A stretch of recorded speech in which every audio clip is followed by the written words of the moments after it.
What's up, ladies and gentlemen of the internet? It's that time. It's Media Clash time. That's right, the Media Clash podcast. I'm your host, Wayne, as always joined by Paul.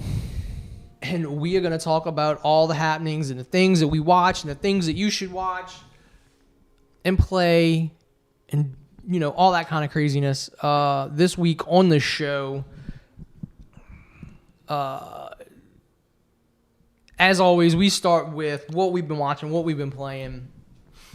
It's been a real slow week for me.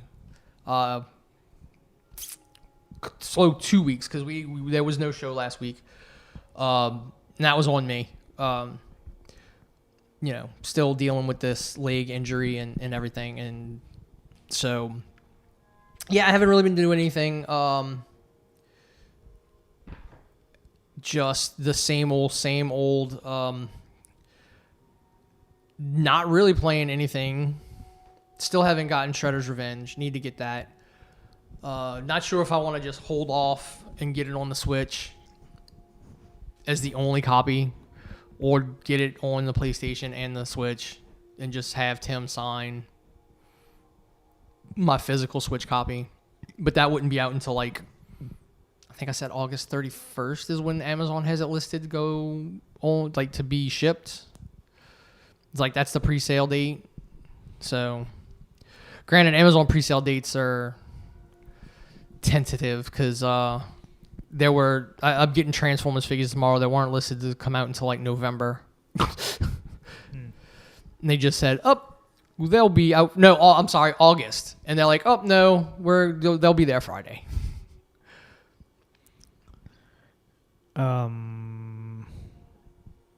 Video game wise, I went back and started playing a little more of the Shredder's Revenge, and testing out the multiplayer aspect of it, which is kind of janky at times, but it works. Now you can actually find people, because originally, for the longest time, you would just sit there searching for a party and nothing will come up. Well, I mean, that's the problem with all video games with online components. The online stuff is never works right because you can't test what a real game environment would be. Well, my guess is because it's an indie game and it's a small game, the crossplay aspect of it probably broke, and it was just, if you had crossplay, it was probably hard to find people. I don't know, man. It seems like even if it's it's a pretty well-known property. I think I don't know what the sales numbers are, but I'm pretty sure it sold a good bit. Oh, it sold. I'm sure it did great, but I mean, the game, you can beat the game easily in less than an hour. And there's only 2 modes, and both modes is the exact same game. The arcade version is just you get 3 lives. Yeah, it's a survival mode, yeah. Yeah. And then I played the Cuphead DLC. Finally came out after 5 years. Chalice. Miss Chalice. I'm trying to think of the name of it. The Delicious. Yeah, Miss Chalice is the 3rd character. Yeah.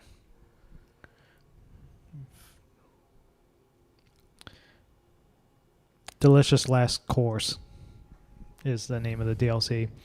And basically, they just made a new island with 5 new bosses, and then there's a challenge area called the King's Court, I think it's called, where it's just basically there's 5 different levels, and you got to parry. You don't have a shoot and attack, you just have the parry attack.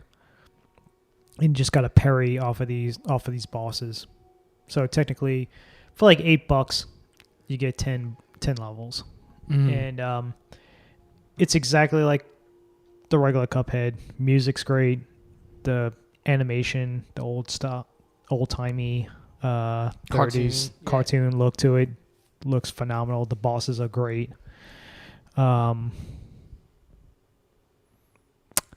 Extremely rusty at Cuphead because it's been 5 years since I played it, and I couldn't even get past the first level, like the first stage of a boss on simple because I was just trying to get used to the buttons and trying to get used to this. These bosses are definitely a bit harder than the actual game itself. But yeah, it's awesome for $8. Can't beat it. Like if you're a fan of Cuphead, it's a definite buy. Yeah, from what I heard from people who played it, like it's just too late. Like it should have come out a long time ago. Yeah, the creator basically came out and it's like, yeah, sorry, this never came out, but I'm not gonna run my fucking crew into the ground doing crunch time. I'm gonna let them make it at their own pace. I only in the video games industry do you not have to work overtime. I love it. Like all the rest of us, we have to work overtime, but No, I mean you don't get to work over. You don't There's have to plenty work of- overtime in most- video games. most of those games, people are there. They don't even go home. They're there 24 hours trying to get that game fucking ready And for. then they get like months upon months off. Like that's what. Yeah, that's if they don't get laid off because the game doesn't sell Well, I mean, what it should have been. That's again. This is like I was listening to Colin and them, and they were talking about like fandoms and how they act, and I'm like, you just yell at like podcasters and other things, and it's like, brah, y'all are like drawing battle lines over commercial products. Like they could give two shits about the artistic merit of what you're doing, what you're playing. All they care about is you bought it. They don't care if you play it or not. You bought it. That's all. Like video games are not art anymore. They're not these passion products anymore. Neil Druckmann is lying when he says that. Like, no, they are like bleeding The Last of Us dry for every drop they can. The factions thing that's now like a whole separate game. Yeah, because Sony's like, we want a live service game, and you're turning factions into one. That's what that is. That's why it's now become this, instead of just an add-on for The Last of Us 2, it's a whole thing on its own. It's that they can squeeze more money out of it. Well, PlayStation doesn't have, other than fucking God of War, they don't really have any exclusives anymore. Horizon. But did that sell just as good? Yeah. Did it? Yeah, it's the thing that I noticed and other people have noticed is like, this is what's expected of you, so it's not special anymore. No. It's kind of like also one of those like, oh, like everybody complaining about God of War, like, oh, it's the God of War 2018 DLC. It's like, yeah, it's more God of War. It's continuing the story. Every game does not have to innovate something. Like, what would be innovating? What could you do to innovate a God of War game? They're not just hack and slashes like the old ones, so I definitely was not interested in the newer one. I own it because I have a PlayStation Plus, but I've never played it.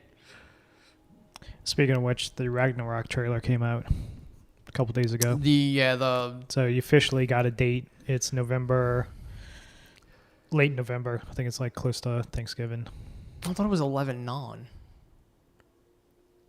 thought Yeah. it was like the 9th. I know it's It's in November, it's but in I thought November. I think it's like maybe the beginning.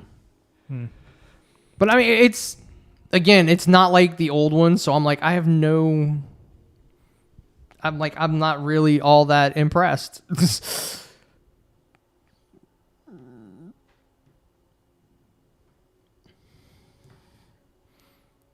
It is coming out. Yep, November 9th.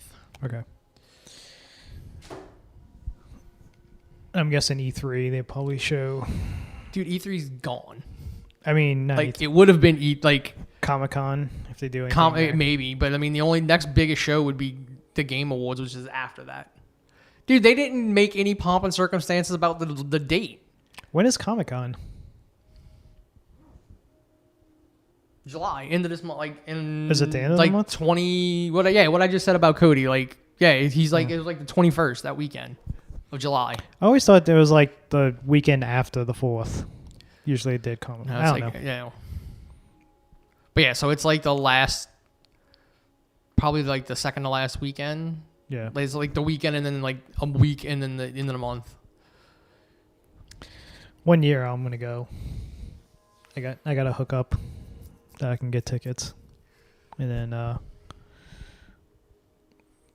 go to that shit show of a fucking There's no even really point, like wait in line. Hall H they don't have anything in Hall H anymore. Nobody goes. I don't give a shit about the panels. I'm not gonna go to none of that shit. It's just the floor, like the vendors and the. All that overpriced shit, because you know it gets the San Diego Comic Con tax on all them things. The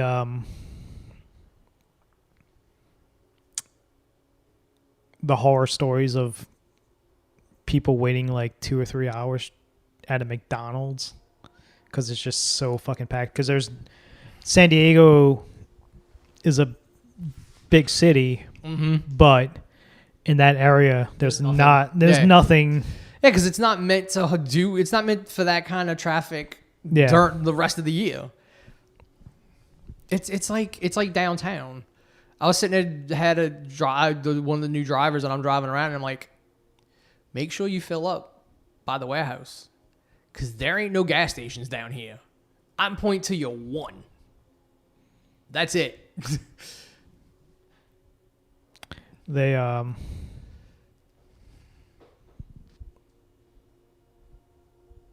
guessing Marvel's probably going to do something. I don't think so. You don't think so? I don't think they got a Hall H panel either. Why? When, like, again, these big companies, like, I don't think Warner Brothers is, well, yeah, Warner Brothers should not be there. You seen Kevin was talking shit about Sony? Kevin, Feige. no. What was he saying? He's like, I tried to tell Sony, don't get too far ahead of yourself with these Marvel spinoffs, Spider-Man spinoffs and stuff like that. You got to build to it, and look what happened. But he still wants to play ball Yeah, with because Sony anything because he wants to keep Spider-Man. and anything he touches makes a crap ton of money. Yeah, They're gonna release Spider-Man No Way Home in theaters again, and they're gonna make sure it's like, because it's still on the list for highest grossing movies in 2022 because it was out. well, they're gonna re-release it in September. Yeah, no, that's what I'm saying. But like what it was in theaters in 2022, it made like almost 300 million of its total in 2022, so it's still on the 2022 list. Like, yeah, they're gonna put it out, and it's just gonna go make more money because they're gonna sit there and say, "Oh, we added stuff." Yeah, it's the director's cut. So then you'll get, extra that'll people will go back and see it again. Nah, I'm good. I'll read about the whatever they add extra, and it can't be mind blowing. They You never know, man. It could be like they could have added in all kind of shit to go with Toby and fucking Andrew.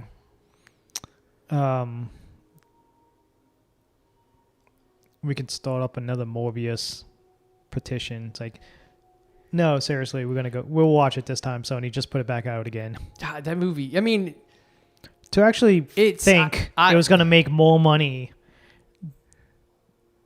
re-releasing it like a month later. I don't even know who made that. Like, whoever made that decision is gone.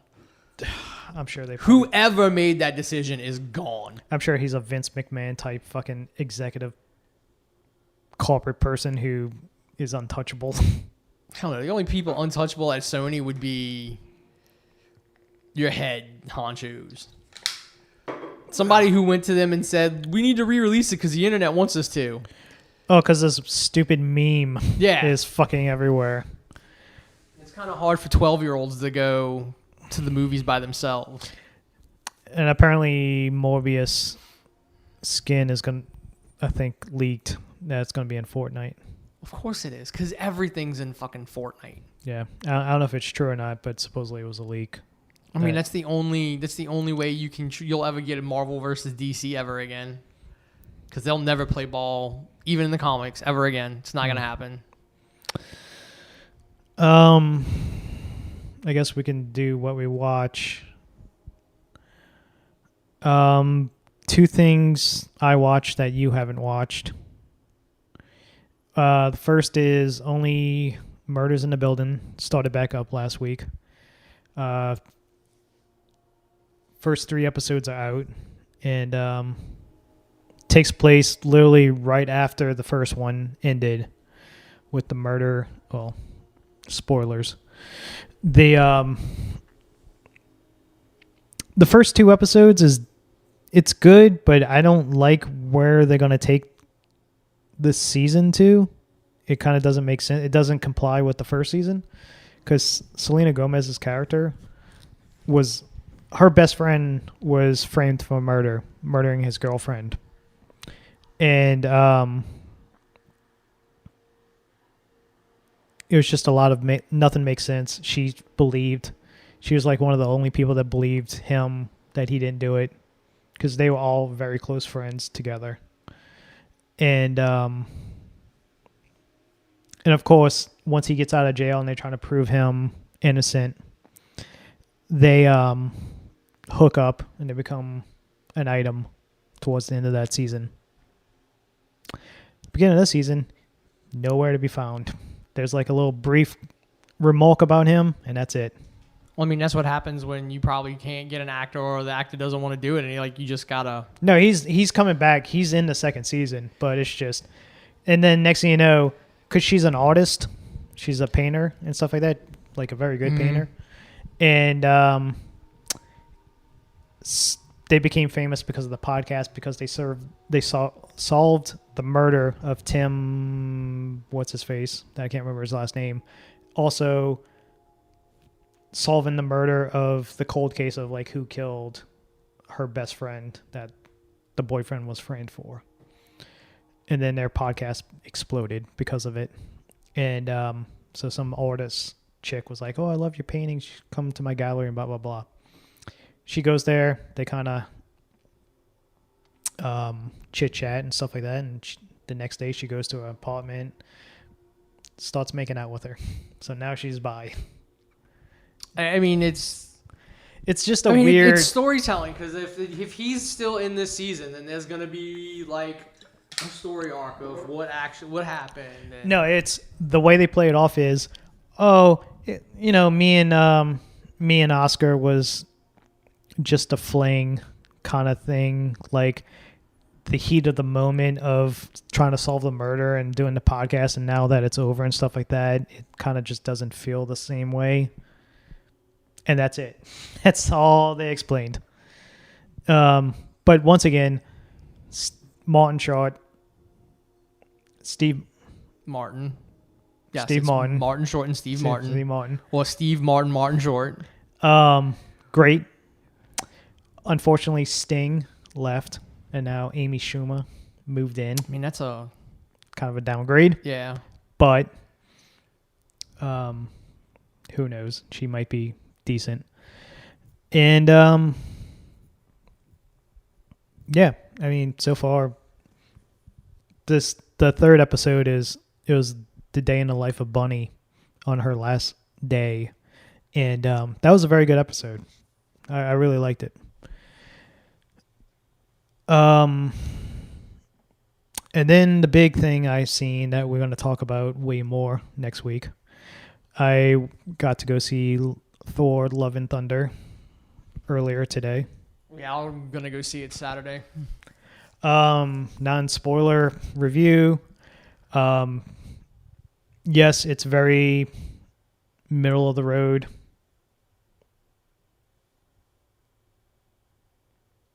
I guess it's a very rushed, like there's problems with it. Like it should have been longer. It's barely 2 hours.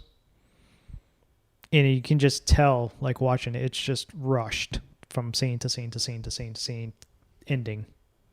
I mean, you gotta, again, this is another one of those movies where you have to cut it some slack for the simple fact that it was shot during lockdown. Like, it was shooting when pandemic started. Oh, there's a shit ton of people on set then. Again, but it was still, it was one of those, it was shooting, I think, at the beginning and was supposed to come out last year. So It's still funny. It's still got that Taika Waititi humor. If you love Guns N' Roses, you're going to love this film because they hit every fucking major Guns N' Roses song for some odd reason. I mean, Axl and Slash, they need that royalty money. No, I think they're pretty much good with royalty money because motherfuckers still buy Appetite for Destruction. You know what? I remember like the Metallica's Black Album used to still be on the top 100 Billboard. Like, it was on there forever. Like, I wonder if it's still on there. I mean, fucking look at Dark Side of the Moon was there for 30 something years straight. Yeah, because I mean that's how how many people would actually be buying it every week. It would still show up. That's how many potheads in this new generation potheads coming in. It's a good movie. It's not. Ragnarok is better because it's a longer film and it's better fleshed out. Unfortunately, because this movie's so fast paced, it's kind of forgettable. The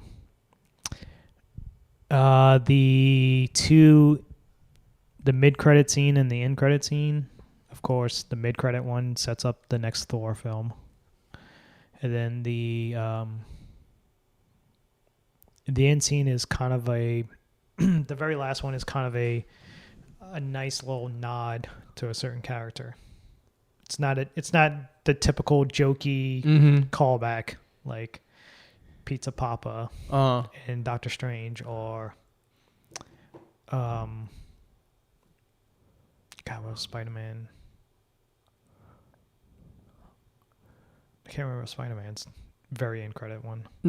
But usually it's a jokey scene. And yeah, I mean, it's still funny. It's Taika Waititi. Chris Hemsworth is still jacked as ever in his fucking film because he was doing the Hogan film. Yeah, I wonder how that's gonna shake out now that I haven't heard a single thing. I'm telling you, man, there's gonna be more crap that comes out about Vince. Oh, dealing with the Hogan movie? Yeah.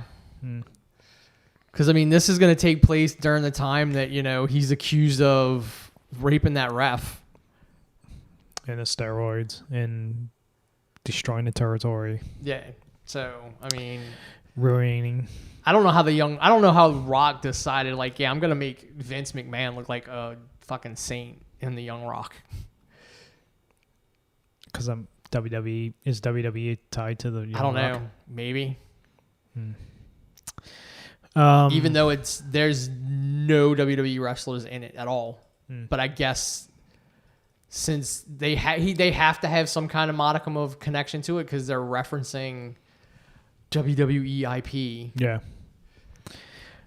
Also, if you're a fan of Guardians of the Galaxy, make sure you get to the movies early. Well, I mean, that's been known that they weren't in it other than a small chunk, if not even that. It's like a cameo. Don't be 10 minutes late. That's what, anybody who expects the Guardians to be in this for more than a cameo or out of their mind, knowing good and well the Guardians will get in their own movie. The way they get rid of the Guardians is kind of funny.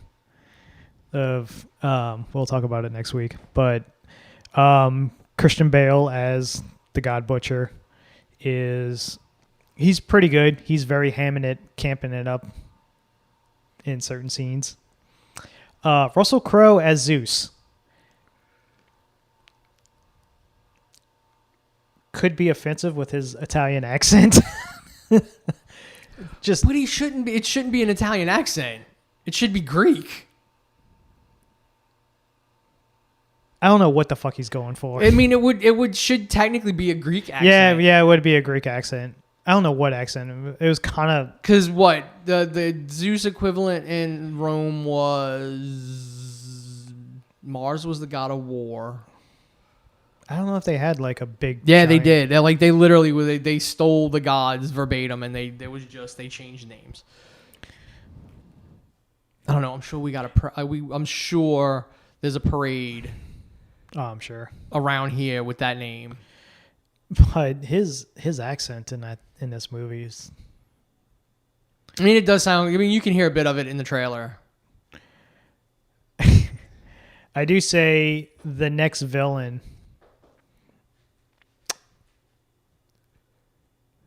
Well, I take it back. So they showed a character from the Marvel Universe in this film. He's kind of. This character is key to the Thor film. Mm-hmm. The big plan of the God Butcher. And it's awesome to see this character on the big screen, which you would never think you would ever see. Have we seen his face on the side of the tower in Ragnarok?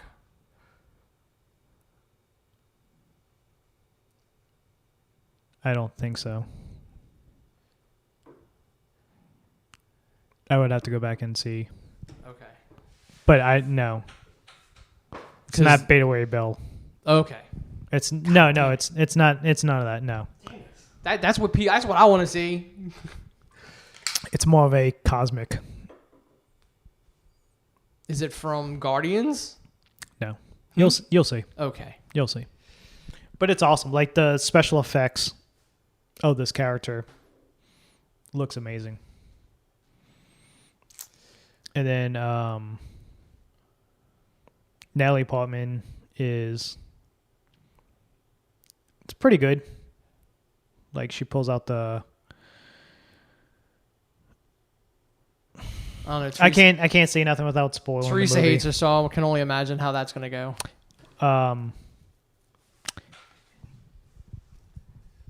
Yeah, I can't say nothing without spoiling a huge plot in this movie. I'm already assuming it's gonna have to have something to do with If you read the comic book storyline. if you read the comic books of Jane Foster Thor, then you know. Okay, so yeah, I kind of figured it was gonna do that Yeah, because I And- even told her I'm like it's okay. and it basically gives. We'll talk about it next week. Okay. So yeah, that's it. I watched a show on Hulu called The Bear. Justin was just telling me about that today. That show is really good, but I mean, like I was like, this could with a little bit of rewrite be like a continuation of Shameless. It could have been a Shameless spinoff. So apparently he just started watching Punisher because the Wire spinoff with John Barthol is on HBO that he started watching. And then so he looked him up and was like, oh, he was Punisher. So now he's watching the Punisher show. And I told him to watch Daredevil because Punisher starts on Daredevil and then gets his own show.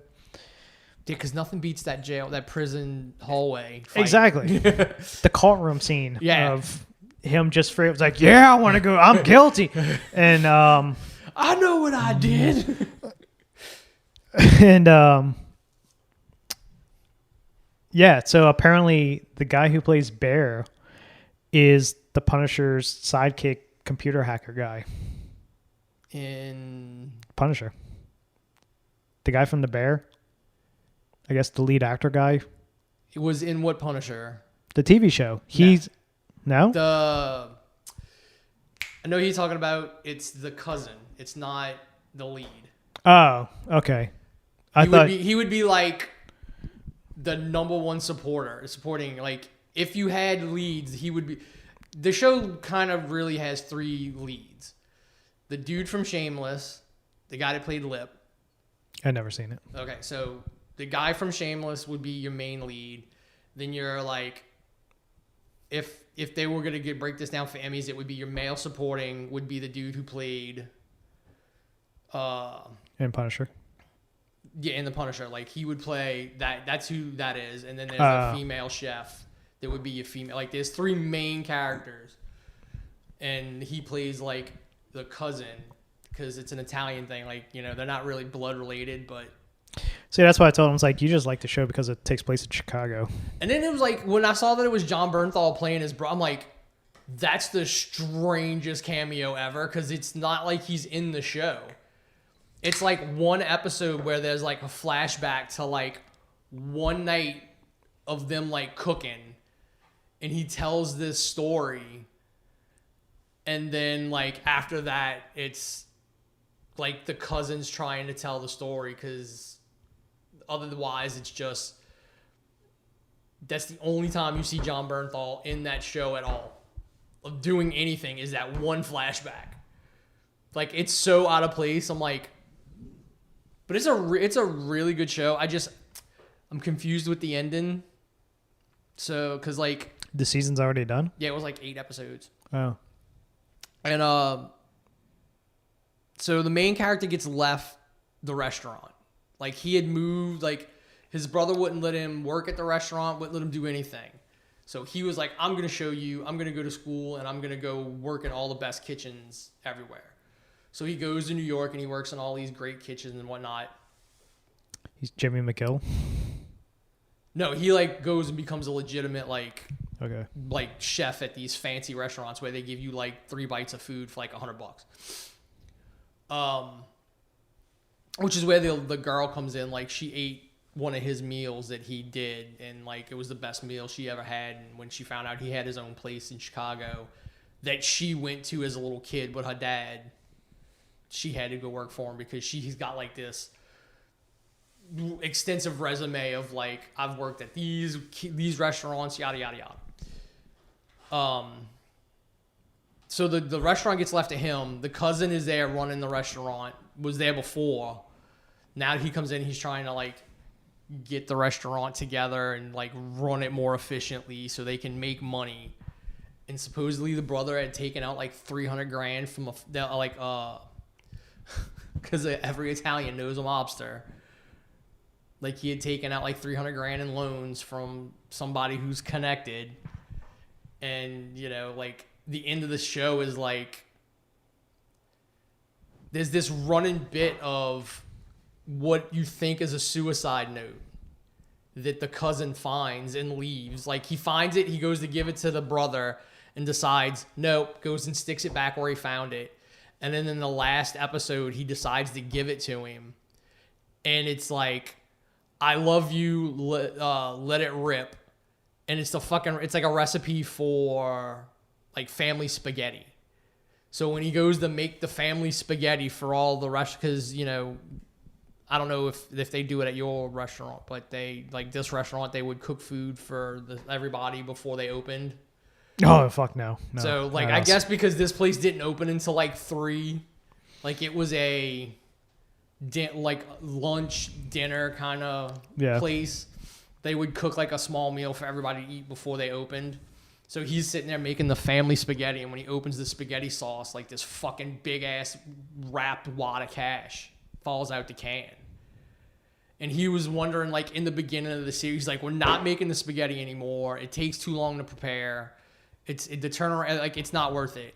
So he had all these like cans of sauce, and he's like, why didn't he buy these in bigger cans? It's like all these small cans, not like, you know, you would buy at a restaurant, the big ones.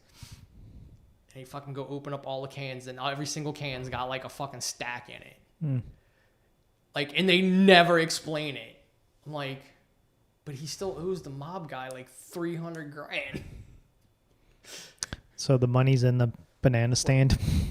I'm like, did he just take the money from the mob guy and like put it in the fucking sauce cans? Yeah. I don't know. It's a good show though, because that dude, like, I look at the guy, I don't even remember what his name is. I just call him Lip because I've watched so many seasons of Shameless. I'm like, he's like De Niro in fucking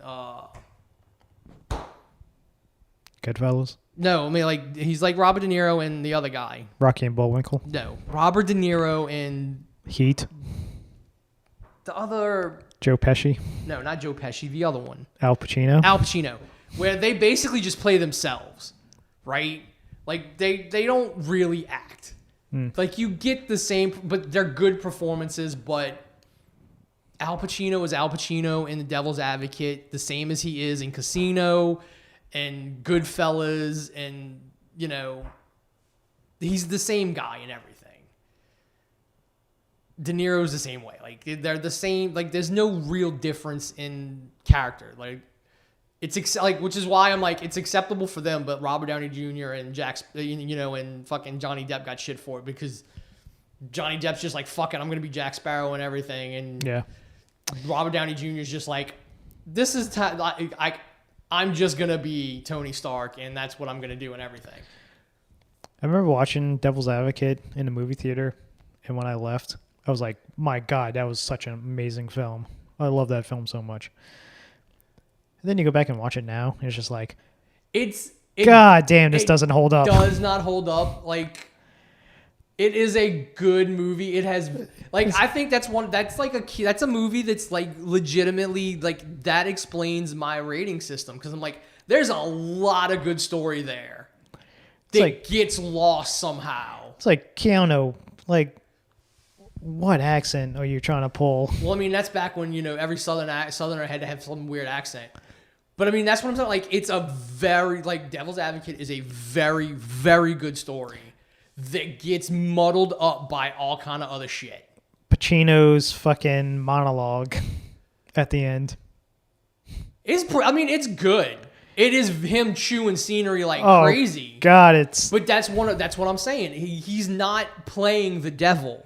He's delivering that monologue as Al Pacino in every movie Al Pacino's ever been in. Like, that is every angry version of every character that Al Pacino has ever played. And that was just that tipping point of Charlize Theron becoming into a huge star. Yep, that was right, yeah. Because that's right before she hits. I'm guessing the Italian Job wasn't too far. Was she in the Reindeer Games? Reindeer Games. Yeah. Mighty Joe Young? But I think it was around Devil's Advocate and Reindeer Games is when her like stock went up. Was she in Starship Trooper? No. Okay, I'm thinking of somebody else then. Maybe the redhead was in Starship Troopers, the sister. Yes. That is, and she played Batgirl in the horrible Birds of Prey TV show. Oh, really? Yeah. Which was supposed to be a sequel to the Burton Batman movies. Like, the Huntress was supposed to be Selena and Bruce's kid. Because the guy who played Alfred in the Batman movies, and all of those movies, was Alfred on that show. Like, they were like, even in the opening credits, they showed like... Did he sign like a Nick Fury, Samuel Jackson fucking contract? I don't know. Like, he was just... It's like, you owe us 10 films. He was a perfect Alfred, though. Oh, yeah. Like, he was a perfect old comic book Alfred. Like, I could imagine, like, I could see that version of Alfred seeing some shit. He's a really good Alfred if he was probably 5 years younger, or maybe 10 years younger. He was a little... Yeah, I mean, he was old and white, a little too old in the first one. Yeah. But, I mean, you could look at him and go, yeah, you're way too soft-spoken. You've seen some shit. Which is kind of like why I like what's Andy Serkis as Alfred. Yes. Like, I can see that and that version of Alfred being the... Like, I didn't buy it in the Nolan Batman. I didn't buy... Michael Caine? Michael Caine is like the grizzled old SAS, vet who became like a mercenary, like I see private contractor. I could see Andy Serkis as Alfred being the guy. I see him more as a MI6 type guy, like Cloak and Dagger, because like he just looks at that fucking the Enigma riddles and he's instantly like decoding it and stuff like that.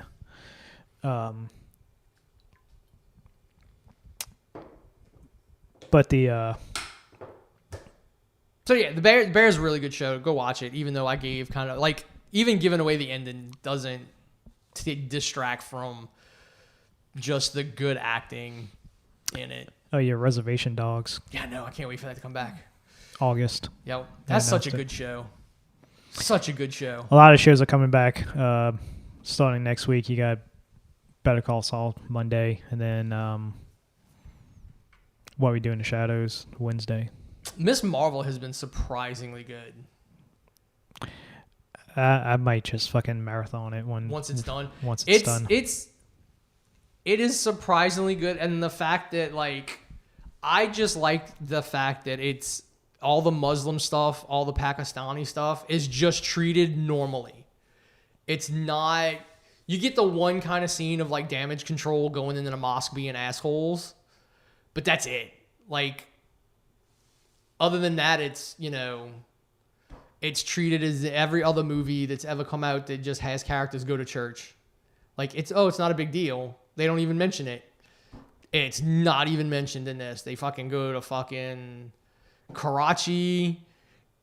Like, it was kind of all like, it was a trope. And, you know, it was this past episode. The episode before this one that came out Wednesday, she ends up back in the past.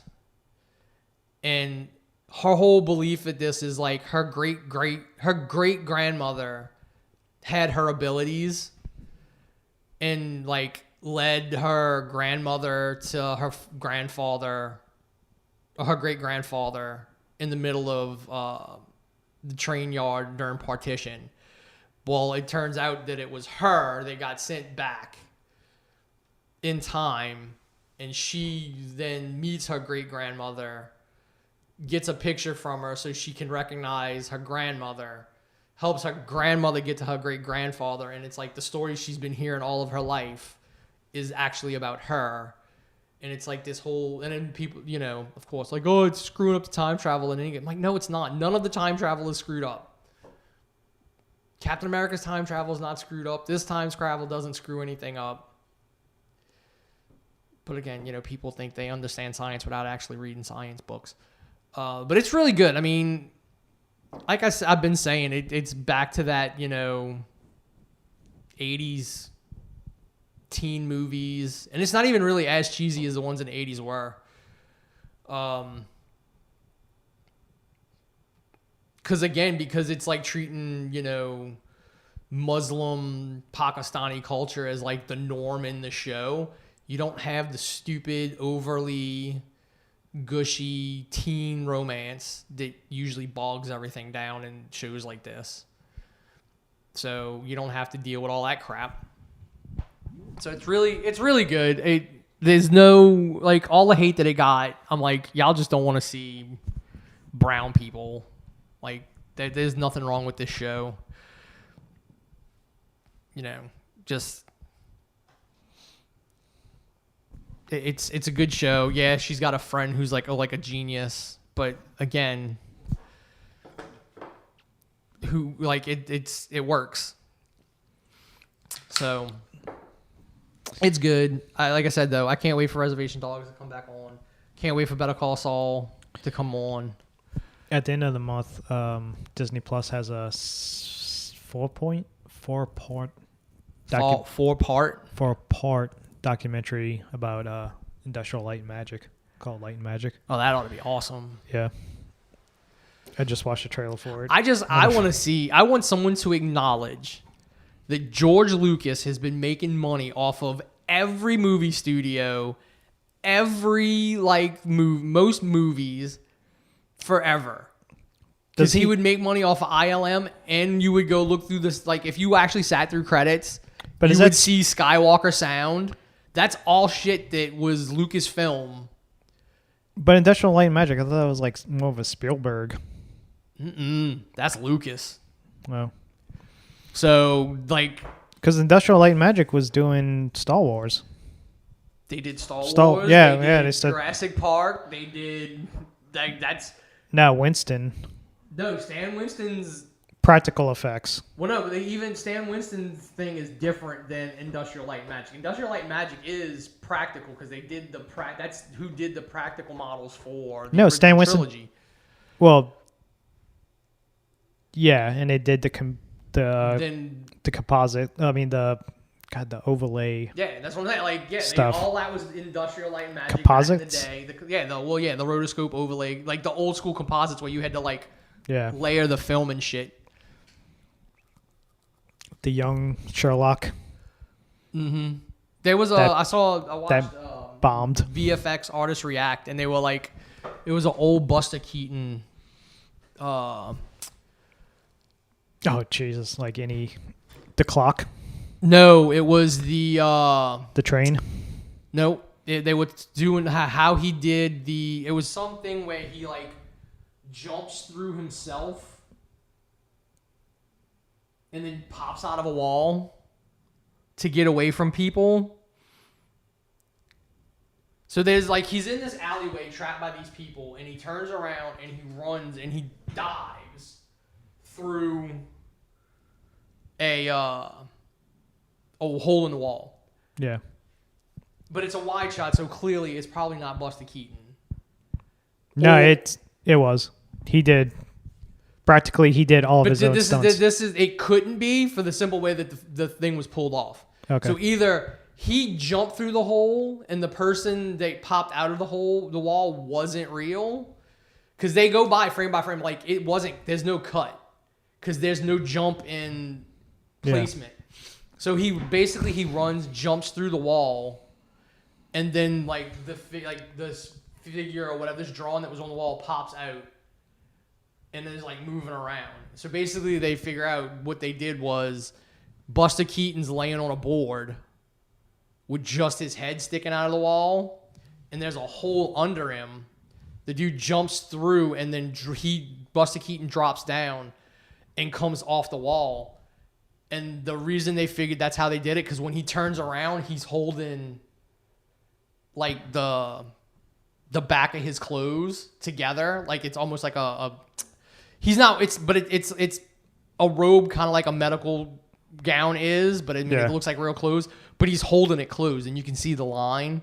So basically, he had to, he was just laying there, and when he dropped down, the silhouette that he was gonna pop out of, like the robe went behind him, and he grabbed it.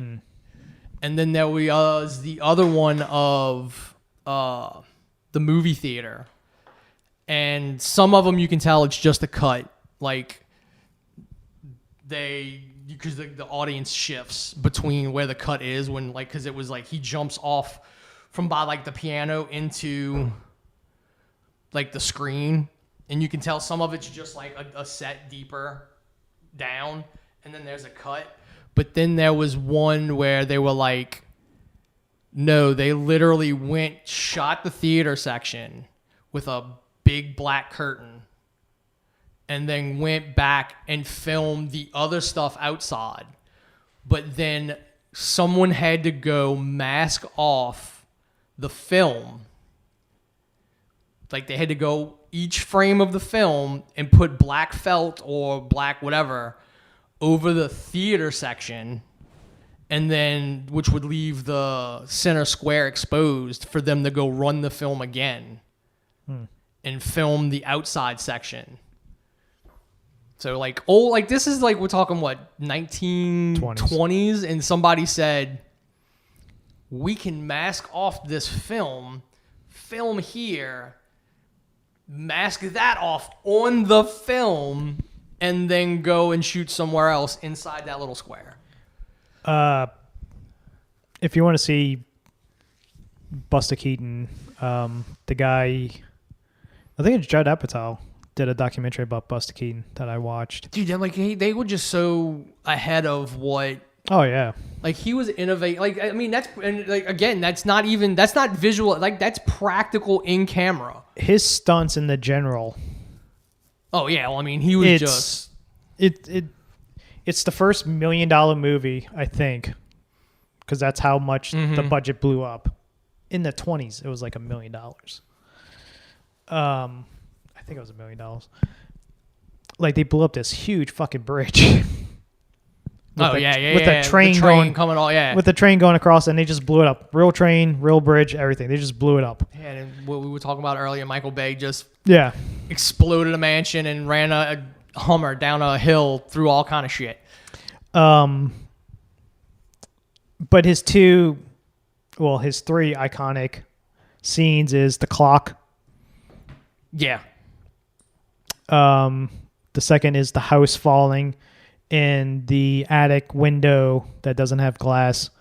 As that side of the house falls, he's perfectly in place that the attic window goes through him and he Oh yeah. gets When untouched. he's like, because again they had to like measure that out perfectly yeah and hope he nothing adjusted. he had to hit his spot. Yep. And there was nothing on the ground. Yeah. And it's not like you could go like it is today where you can go just erase it.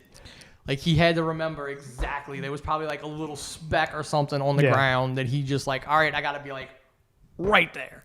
And then the other scene is him on the cow. I forgot what they call it. The part of the train that comes to a point. I think it's called a cow splitter or cow something. Yeah, it's It's to meant push to- stuff off the It's tracks. meant to push cows because cows would just wander onto fucking tracks sometimes because they would just go through people's properties. Yeah, because if you went slow enough, you could just. Yeah, You didn't have to. Like, you didn't have to kill them. it's a cow pusher or something. Yeah, like that. like you could just go slow enough, and it would split them. Yeah. So he's on that part. The train is going. This Oh yeah, is that's a- when the beams fall. Yeah, and he's stuff. taking the beams and he's just tossing beams out of the way, and he's doing this for a good 5 minutes straight. And if he just fucks up, if he misses something, that train's gonna derail in a huge fucking accident. Yeah, I highly recommend the Buster Keaton documentary. Talking about it, like I think so the corridor's done like visual effects artists react to like his stuff, and then stuntmen react to his stuff. So his mom and dad was vaudevillians, and they literally were bringing him up on stage as an infant, and as a little kid, he learned they would throw him. Fucking carnies. Yeah, they would fucking throw him, and he learned how to take a fall, to where at any height he can fall, and he's not going to get hurt because he knows how to fucking. Dude, it takes a while to get used to it. I used to be Yeah. like before I messed up my back. I used to do like theater, physical comedy in theater, Yeah, he was doing stuff. and I could throw myself across the stage and not and know how to tuck roll. He was doing stunt work at the age of like 3 or 4 on stage with his parents, and that's why he rarely got hurt doing his stunts because he knew how to Yeah, it fucking was take like it. fucking. It was in his DNA at that point. Yeah, But yes, I mean that's only really the things that I watched. The Bear, Miss Marvel. I started watching IT Crowd again. I love that show. the original or the Yeah, the British one. okay. That's the only they only did a pilot for the American version. Did they? Yeah, it was only a pilot, Oh. and it was a verbatim reshoot of the first episode from the British show. Yeah, I mean it's literally like The Office. The very first, the American Office, the first episode is literally verbatim. Yeah, and then like From the British show. the American version had, what's his face? Moss was in it. The American version, and like he's in the British version, but Moss was like the same actor was in the American version, with Joel McHale playing the Chris O'Dowd character, and it just did not work. It still blows my mind to this day that Martin Freeman was the Jim character, Yeah, I know. and then the guy from Pirates of the Caribbean was Dwight. Yeah. It's the British version of The Office is so much different than the American version of The Office. Yeah, it's just British humor. Yeah, it's like, Like, it's just which is why the IT Crowd didn't work. You could not recreate that show that way. Like you could do the IT Crowd in America. Like you could do an American version of that show and call it that. You cannot recreate the British comedy that is hilarious. Because that's just not the culture. They try to redo that after The Office. I think that was because I mean It's that one of those we have to pick up a British show. because that was long before. I mean that was before Community. Joel McHale got Community, so yeah, Was it? yeah, that's how long ago that was. Jesus. Because I remember watching. I remember binging like long before. Netflix did not give us binging.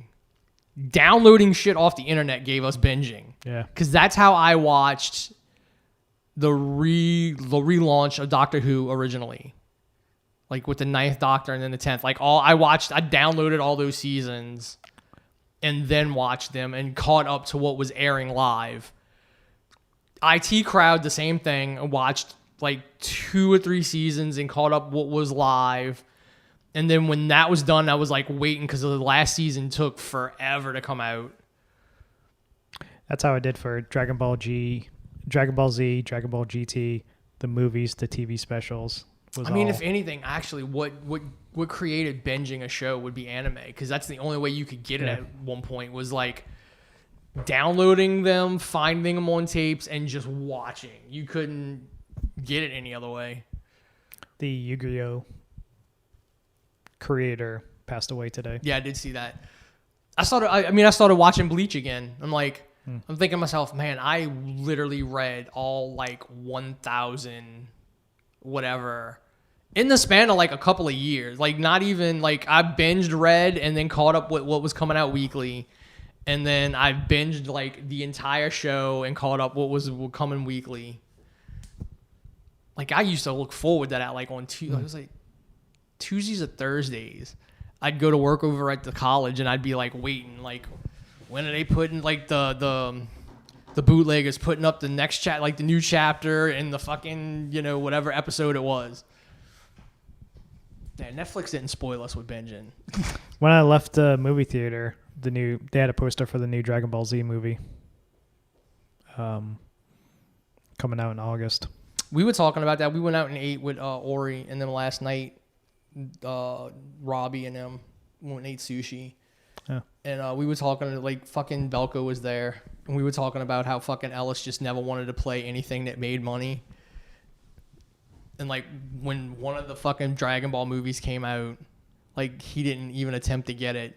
And, like, a whole bunch of people, like 20 people came one night and were like... Oh, Resurrection of F. Yeah, something like that. And he was like, we want to... you have it? And they're like, no. Well, that was such a limited thing. Like, he would have got it, but it would have been like down the road because that was such a limited fucking movie. Resurrection of F. See, but that's the kind of shit he'd make money on now. Yeah, like he'd have probably made a crap ton of money on. Well, no, he'd have had to clean his screens and his windows so that the fucking shit didn't look dingy as hell. Because it's not like he had nice digital, like overly nice projectors. So he'd have had to like spruce up other things to make, the shit look good on screen. But I mean, he'd have made money on Demon Slayer. That made a fuck ton of money. Well, all those fucking films. Well, that's what I'm saying. Like now they come out and they get wide release. Like they used to not get wide releases in America. Now they get wide releases in America.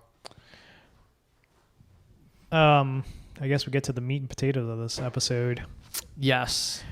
First, I guess we'll talk about the latest episode of The Boys. I guess the last 2 episodes of The Boys. Herogasm and I can't remember what the last one was called, but I'm really liking The Boys this season. It's just not like... I mean, I get what they're doing, and it's like I like the fact that they're taking shots at the Republicans and Trump, but which is why like all the snowflakes online are like losing their shit. What do you mean Homelander's the bad guy? Like, bro, you have not been paying attention to this fucking show? Like, Homelander's been a piece of shit from episode 1. Yeah, he is the bad guy. Oh, and again, now after watching the last 2 shows, I stand by my assertion that he is not as strong as Superman. No. Butcher and Homelander made him bruise and bleed. He is not as strong as Superman. No, because he doesn't have regenerative powers from the sun.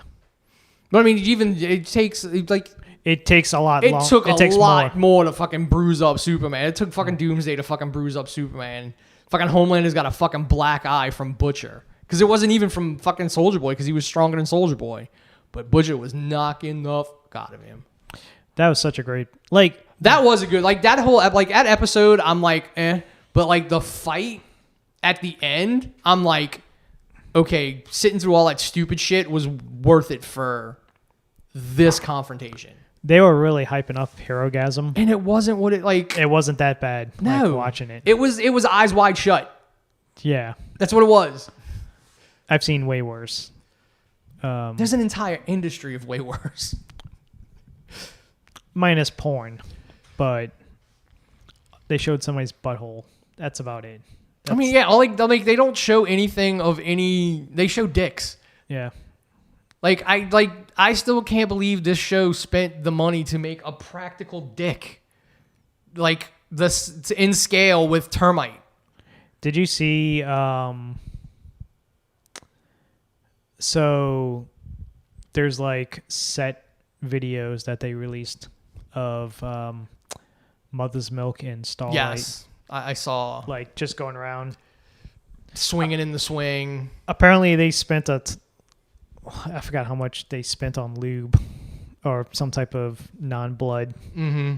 Especially the scene where Mother's Milk opens the door and he gets fucking bukkakied, I guess you could say. Or He takes it. yeah, he takes it, not just to the face. He takes it. And also being a fucking OCD germaphobe fucking dude. I need a bathroom right now. But yeah, it's once Homelander shows up and he fucking steps on termite. Oh yeah. Um, And the fact that, fucking Love Sausage is there, so of course he's listening to Russian music, yeah, and which fucking triggers Soldier Boy's OCD, like PTSD, and he just fucking nukes the house. I ain't shell shocked. They but yeah, that fight scene at the end, especially when he fucking Homelander's so fucking good. Like Anthony Starr is so fucking good this season. Like him just going down is like, Butcher. What is? I told you this is going to be a one-on-one fight. Yeah, Why? like we had an You agreement. cheated, yeah. We were gonna fight. Like this is cheating. And he fucking immediately was like, all right, I guess I got to put you down. And then he gets back up and just the look on Homelander's face of like, what Wait, did what? you do? What did you do? Well, And- I think what we're gonna see in this episode is they're gonna have to take like legit V to keep him alive. My guess, because the episode is live and the finale, and the last episode basically sets up at the end of Herogasm, Starlight basically comes out and just tells all of our Instagram people, it's like, listen, VOD is a fucking... I love how she throws in like most superheroes don't give a shit about you. Like she had to make it like Yeah. you really don't give a damn about anybody either. You're doing this because you don't like how they were to you. And the fact of like Homelander's the reason why all these people are killed. Soldier Boy is alive, and He killed all these people. He killed all those people in New York when he exploded, and Yeah, he said he killed all the people at this gathering. yeah, 12 dead. Like, no, there's way more dead than 12. Like, he vaporized people. yeah, that they knew of. Like they're never gonna find out what happened to Termite. Yeah, like, which is why I like that Homelander coming in and cry. I'm like, you knew he was there. Yeah, because they can hear him. He could hear him. Like, Yeah. you knew he was there. If we it's just like we have to like. It was a good visual. Yeah, Okay, I mean it would like that works to me because that fits Homelander. But I'm like, we just have to keep pushing. How much of a dick Homelander is. Like he would have known Termite was there. He'd have heard him, and he makes sure he just fucking squishes it. yeah, and then Which sucks because Termite would have lost his powers and been stuck that small. he it's the fact of the last episode, the last week's episode is basically Soldier Boy and Hugh going through the forest and stuff like that looking for Mindbender, Mindbender. Mind something. Yeah. and Probably not Mindbender. That's G.I. Joe trademark. yeah, and basically it's just slowly showing his PTSD Yeah. from what did you say? everything. What do you say? And then again, because Chewie's like, maybe you should put the weed down, like, because he's just saying, oh, he's paranoid. But it's like, no, it's bringing out like the PTSD like in him. Like, it's not really helping his PTSD. It's kind of like amplifying it. And it's the fact Paul Reiser should get the fucking MVP. Paul Reiser's character is so great in this show. Like, yeah, it's the legend is so good. It's just like, 25 days after they stormed the beach. 2 weeks after we stormed the beach, he went for fucking photo op. Yeah. And yet he's still in the forest is like, I fought Nazis and landed on Normandy. And he's like, no, you didn't. And he just gets, like, he doesn't even respond. He just punches him in the face. Yeah. His, so when I watch Jensen Ackles play Soldier Boy, in my head, because I was such a fan of Supernatural and his character from Supernatural, it's like I can see Dean, his character from Supernatural, him taking the fucking pills and just mashing it up and sniffing it, like just got to keep going, smoking all the weed, banging anything that fucking moves. I was like, yeah, if we could do in like a real life Winchesters, they would be so fucking hooked on. Yeah, because I mean, they go through so much shit. Meth They've got to. Because they never sleep. Like a lot of times they barely fucking sleep. They never they up sleep. for hours and hours. They deal with crazy shit all the time, so they got to fucking suppress that shit. I can't tell you how many times they die and get resurrected. But yeah, it's just him, Soldier Boy, is such a great addition to the season because he's doing such a great job. Also, but I thought in the comics, Soldier Boy wasn't like as like tough. Because I mean, the only thing that fucking pops out in my head is like the fucking image of him like pissing on himself. I'm not sure because I didn't know anything about the comic books other than the main guy looks like Simon Pegg. Hell, I'd have to go and see what the difference is because that's kind of like where I'm like, because again, the last episode ends with Soldier Boy calling Homelander and being like, "Yeah, you're my kid." You know. So that just shows it. Now it's going to prove that. It's going to. Hopefully, this is what I think that happens is. Them two are going to team up now, and Black Noir is going to have to fight. Has to team up with Butcher and them to take down Homelander. Yeah, well, here's the thing: if Black Noir is the guy from the flashback, he's dead, like in an instant. Yeah, he's not going to survive. Which I think is dumb.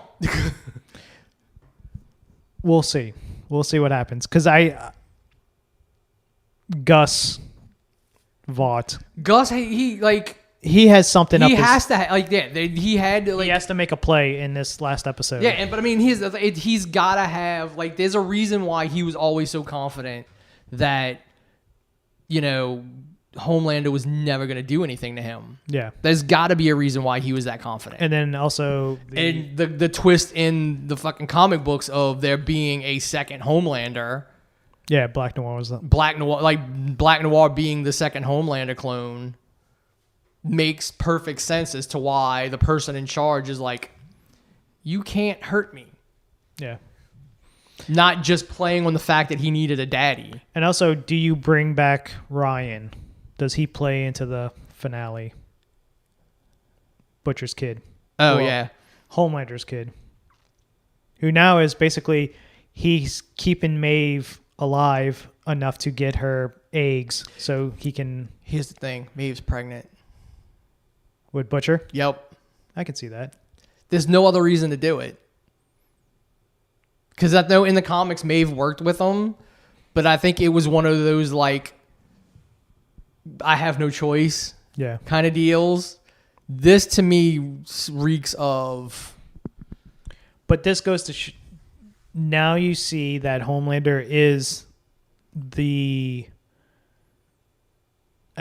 strongest and the most badass out of all superheroes because he's not a human. Yeah, he's naturally born. He's naturally born between two superheroes. Or They haven't said distinguished who his mom is. Who the mom But was. it would be hilarious if it was they reveal it being Liberty. That would, but again, the pure gross out for gross out sake that this show does at times makes me think that would be who they would choose.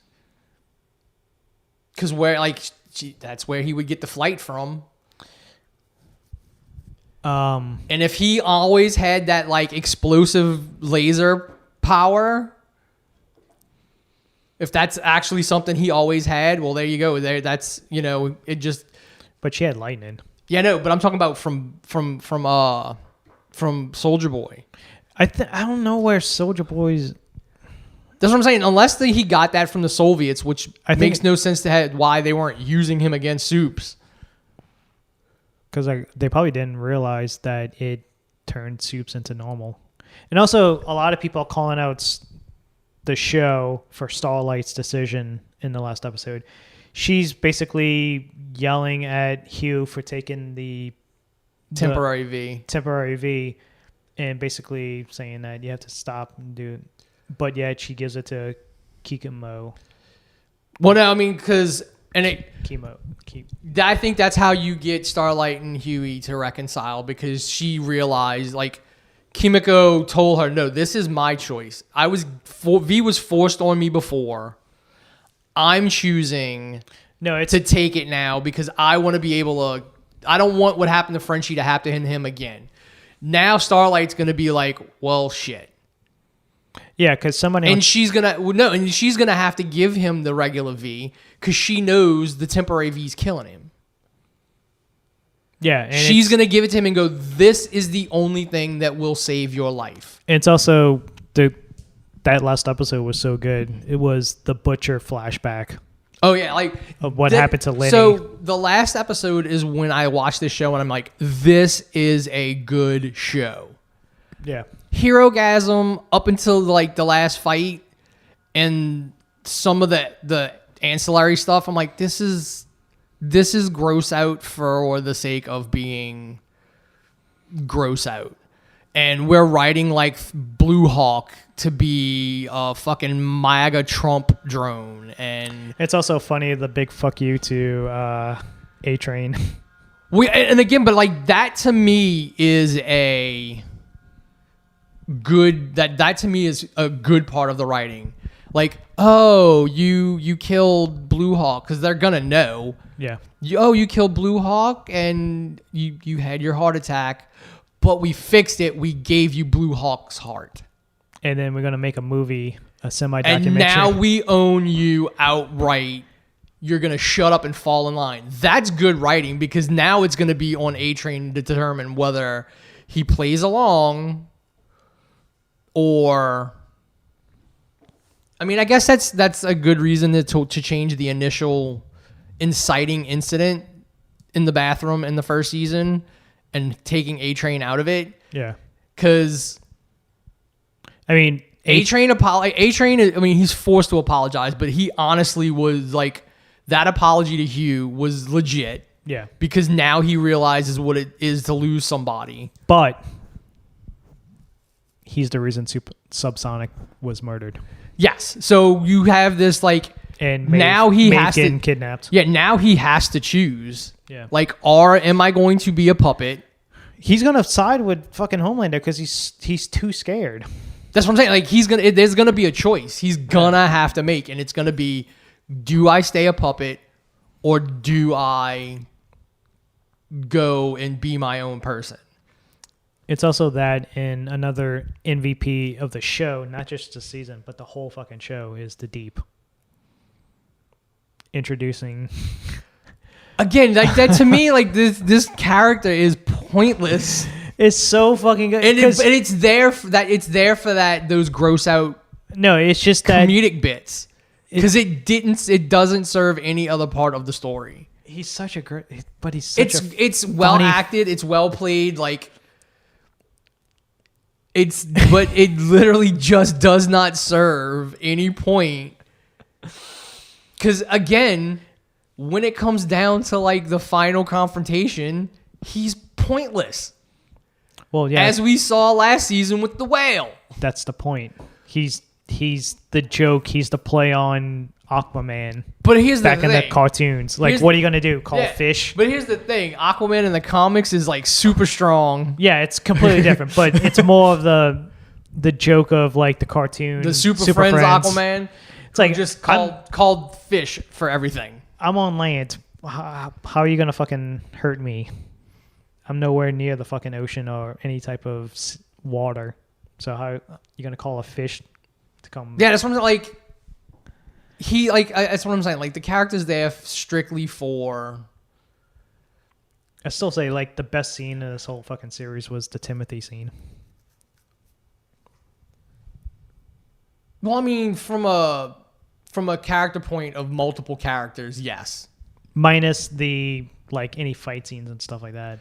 Wait, as like showing Homeland just how horrible Homelander is. Like, Yeah. stepping on Termite and like, we know he's an asshole, but like, you're gonna eat this thing that you are the only person in the room can talk to. It's- And I took it out of the tank in your room. It's basically your best friend. Yeah.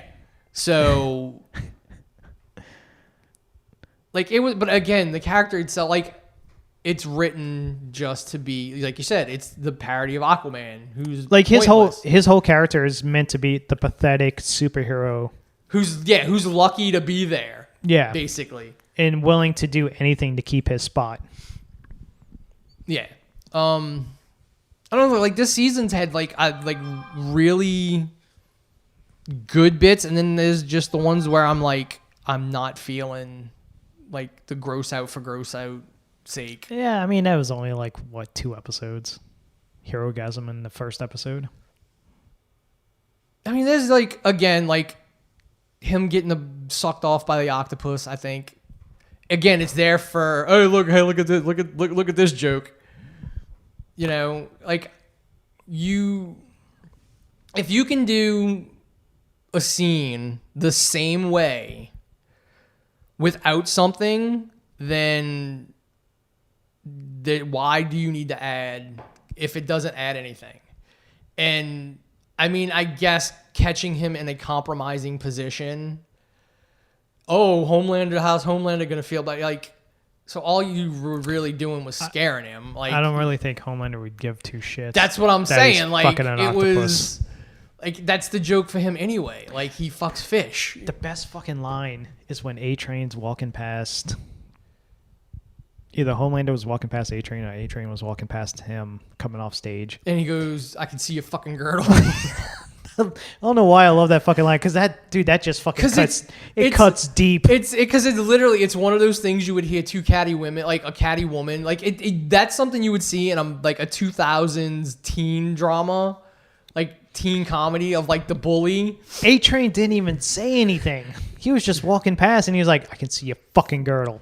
And But that, again, that's how he keeps A-Train in line, because he knows A-Train is it's vanity. yeah, Like, he has to play, because up until he got the heart transplant, and we still don't even, like, I'm assuming like now with the heart transplant he'll be able to run without any issues. yeah, that's what You know, that they weren't lying about. You know, Carol. Kelly, No, Annie, no. not any. I don't know. Whatever. It's the HR. Yeah. the person who took over Gus's So spot. if we believe her, then yes, he'll be able to run now with the soup heart. yeah, But up until that point, it was all vanity. He had to fake it in the movie, the speed run up. He never ran in public. Like, he was never, he was just Yeah. an image. but I like Hugh's speech, like at Herogasm after he apologizes, or he tells him to apologize, and it's just you can tell it's like, yeah, you mean it now, but still, Well, yeah, because I'm like, You've now done you mean it. You've done like you've done so much horrible shit.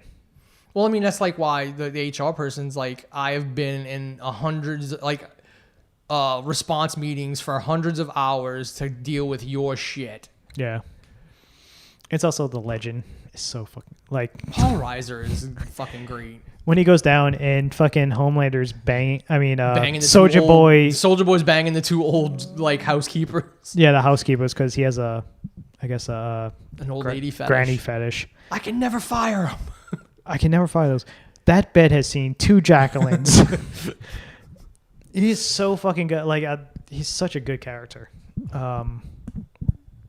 Because he looks like they kind of made him look like Stan Lee, but he's like just he's not. He's not Stan Lee. He's my guess. He has to be portraying. God, I can't think of his fucking name. The boy stay in the pictures dude. Big sunglasses. The Confessions of a Dangerous Mind. Oh yeah. Okay, yeah. I know who you're talking about. No, fuck. I don't think that. No, I don't think it's that. No, that was the Gone guy. Hold on, I will look it up. Robert Evans. Is it Robert Evans? I think. I mean, he does kind of resemble Stan Lee somewhat, but you know. No, the way he's talking. Yeah, like no, his the way stories, he's talking. Yeah, he's like an old Hollywood. He's Robert Evans. Yeah. The producer. Yeah, he's just like an old school Hollywood producer who's got like dirt on everybody. And Jesus Christ, some of the stories he tells of like the shit he's done. But yeah, he's produced like huge fucking movies.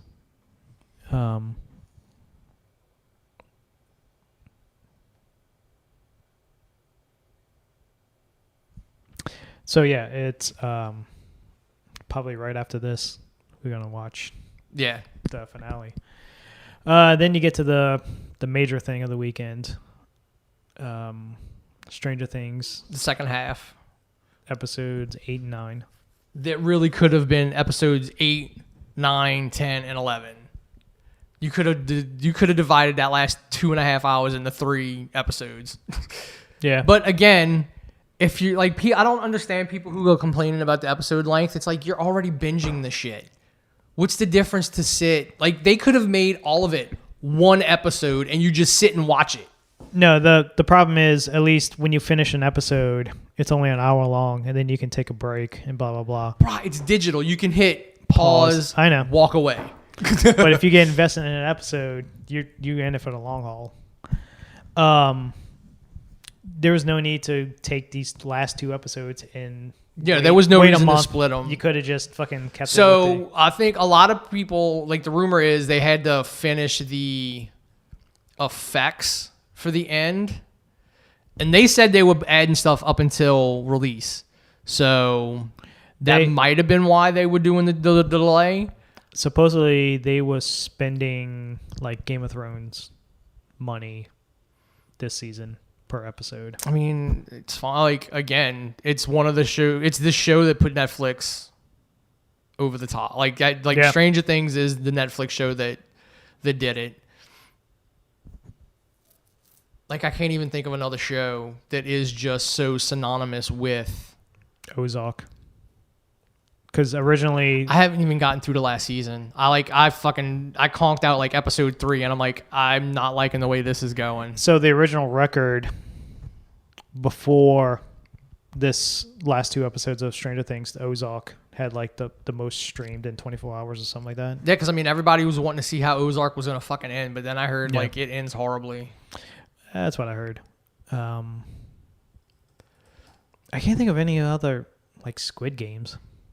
Yeah, that's what I'm saying. Like, so Stranger Things is like the OG Netflix. Because I mean, there's all kind of I watch all kind of shit that just says is Netflix produced that Netflix is producing. I watch all kind of shit all the time. Because I think there was only three Netflix things. Because originally when everyone got on the Netflix game, it was all other production companies' content, and then they started doing their own. Because I think the most streamed in 24 hours is Stranger Things, Ozark, and Tiger King.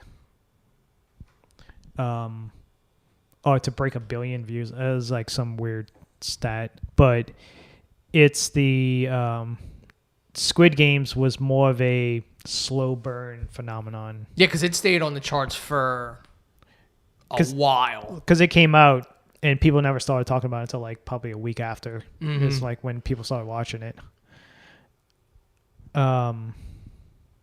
But yeah, the last 2 episodes could have been. I mean, I'm fine with the length. I had no problem with the length. Because where did episode 8 end? Them.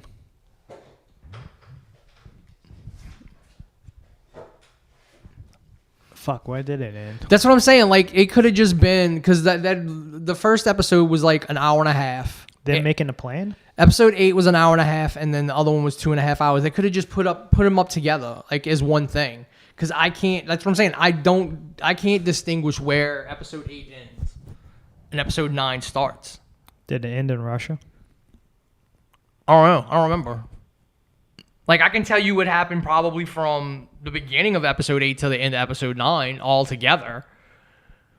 Because at some point, no, episode 8 had to have been all in the bunker, I think. Most of it in the bunker. And them trying to find the bunker. But yeah, it's... So...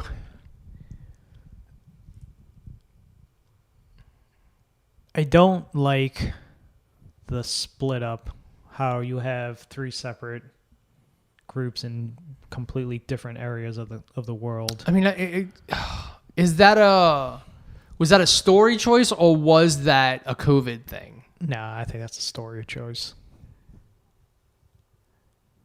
Because the Russia thing has to happen because he gets kidnapped by the Russians. So that has to happen. So now you have to figure out, all right, so somehow they have to play into the big infight. Oh, excuse me. I think it was better with the kids by themselves with no... Like, I think it was better, like, the main group... Well, I mean, it's like we said when we were talking about the first half of the season. It would feel cheap to me if 11 came in and defeated Vecna when it was Eddie, Steve, Nancy, Robin, Dustin, and, like, they were doing the bulk of the work. But also... how much money they spent on gas? They could have just bought a plane ticket and fucking. Well, no, because they had. I think they said they only had enough to send her. Like they had enough. They had enough. They were trying to get a plane ticket for. I guess for. No, they were trying to get a plane ticket for her. Oh, I take it back. They only had like a very limited time, and they couldn't get a flight that was that would have made it there in time. Yeah, so they were like, can't we just get like one of our like the one like he was like my sister needs to go. It's like also you couldn't call somebody's house to talk to a parent to like, hey, listen, really like. Well, no, because the only one that who would have known what was going on was Joyce, and she wasn't there. No, I'm talking about like just say, hey man, is Dustin home? Yeah. Well, Mike could have called his own parents. Yeah. That's why Erica, I'm kind of thinking it wasn't a story decision. It was a COVID decision. It's like, hey, don't do this plan until we get there. Yeah, I think that's why it was we can't get everybody. What's going to be easier for us to shoot in small enough groups? So if you say you filmed all the, like, say 11 and Mike shit, like the West Coast shit early, which is why the only big scenes you had was like the roller rink and the courtyard. The school. Yeah, like the school, the hall. I mean, even the hallway was kind of, you could still kind of probably control. But like the outside and the courtyard and the roller rink was where the most people were in that. Otherwise, like I've been on set with like quite a bit of people. The cafeteria scene. Yeah, that's what I'm saying. Like I've been on, you can control that from a COVID standpoint. Because everybody, the minute the fucking camera stopped rolling, has to put that fucking mask back on.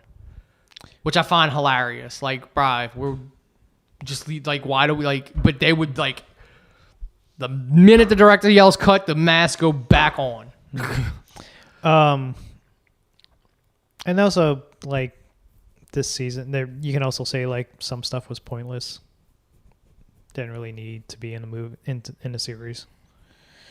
Like we talked about earlier with Sullivan, the military dude. I think it's just a story point, like because I don't think there's gonna be a time jump. I think it's gonna roll straight into. What was the sheer purpose of the boyfriend, Jock?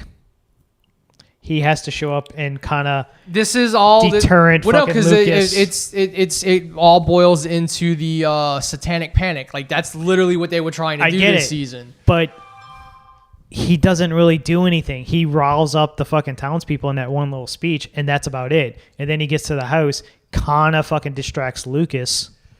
Well, yeah, because he ultimately dies, and he gets what he deserves. But he is the reason why Max gets fucked up. No. Yeah. If he wouldn't have shown up, the plan was the minute I start levitating, the headphones go back on. That was the plan. He was supposed to sit there and wait, and if she started to go up to float, he was supposed to put the headphones back on. How is he gonna reach her that high? Well, no, that's why he was supposed to be sitting with her, Oh, okay. As soon as she stopped moving, as soon as she starts moving, the headphones go on. That was the plan. Yeah. So you needed that one character that has to mess up the plan. I mean, it's him. It's Lucas having to confront this is the popularity you wanted. Like, this dude is a dick. He's an asshole.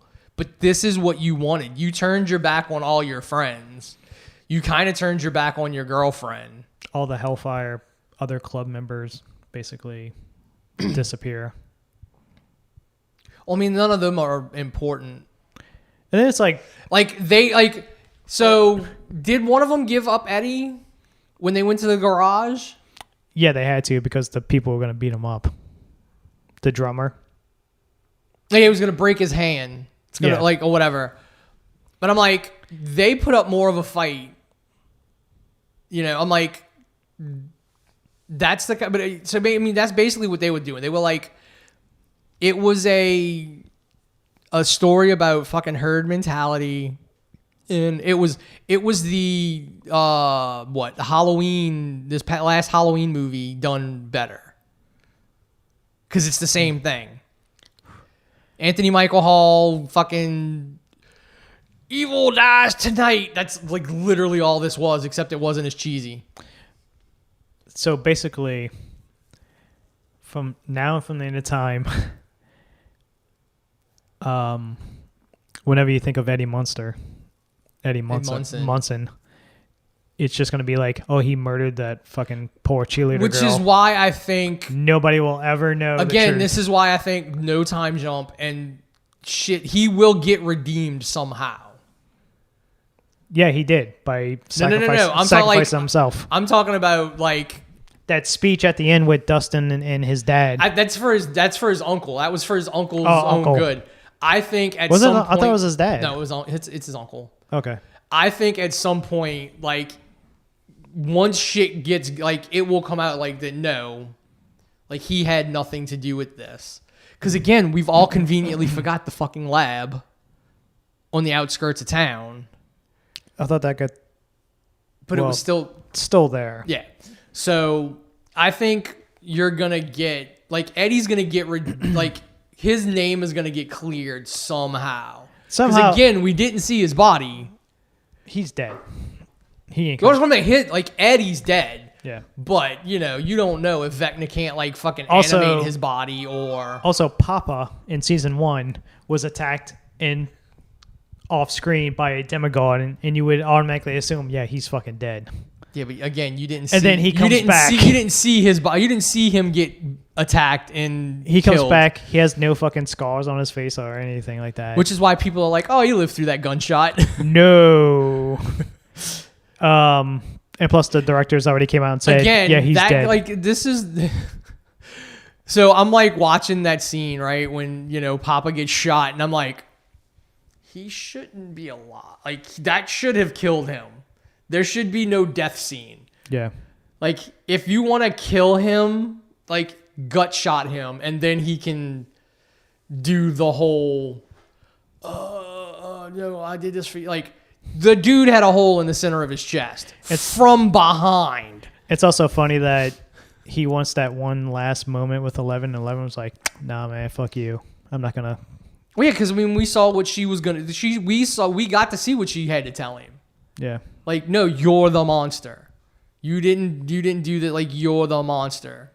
Because she got to remember all the other kids.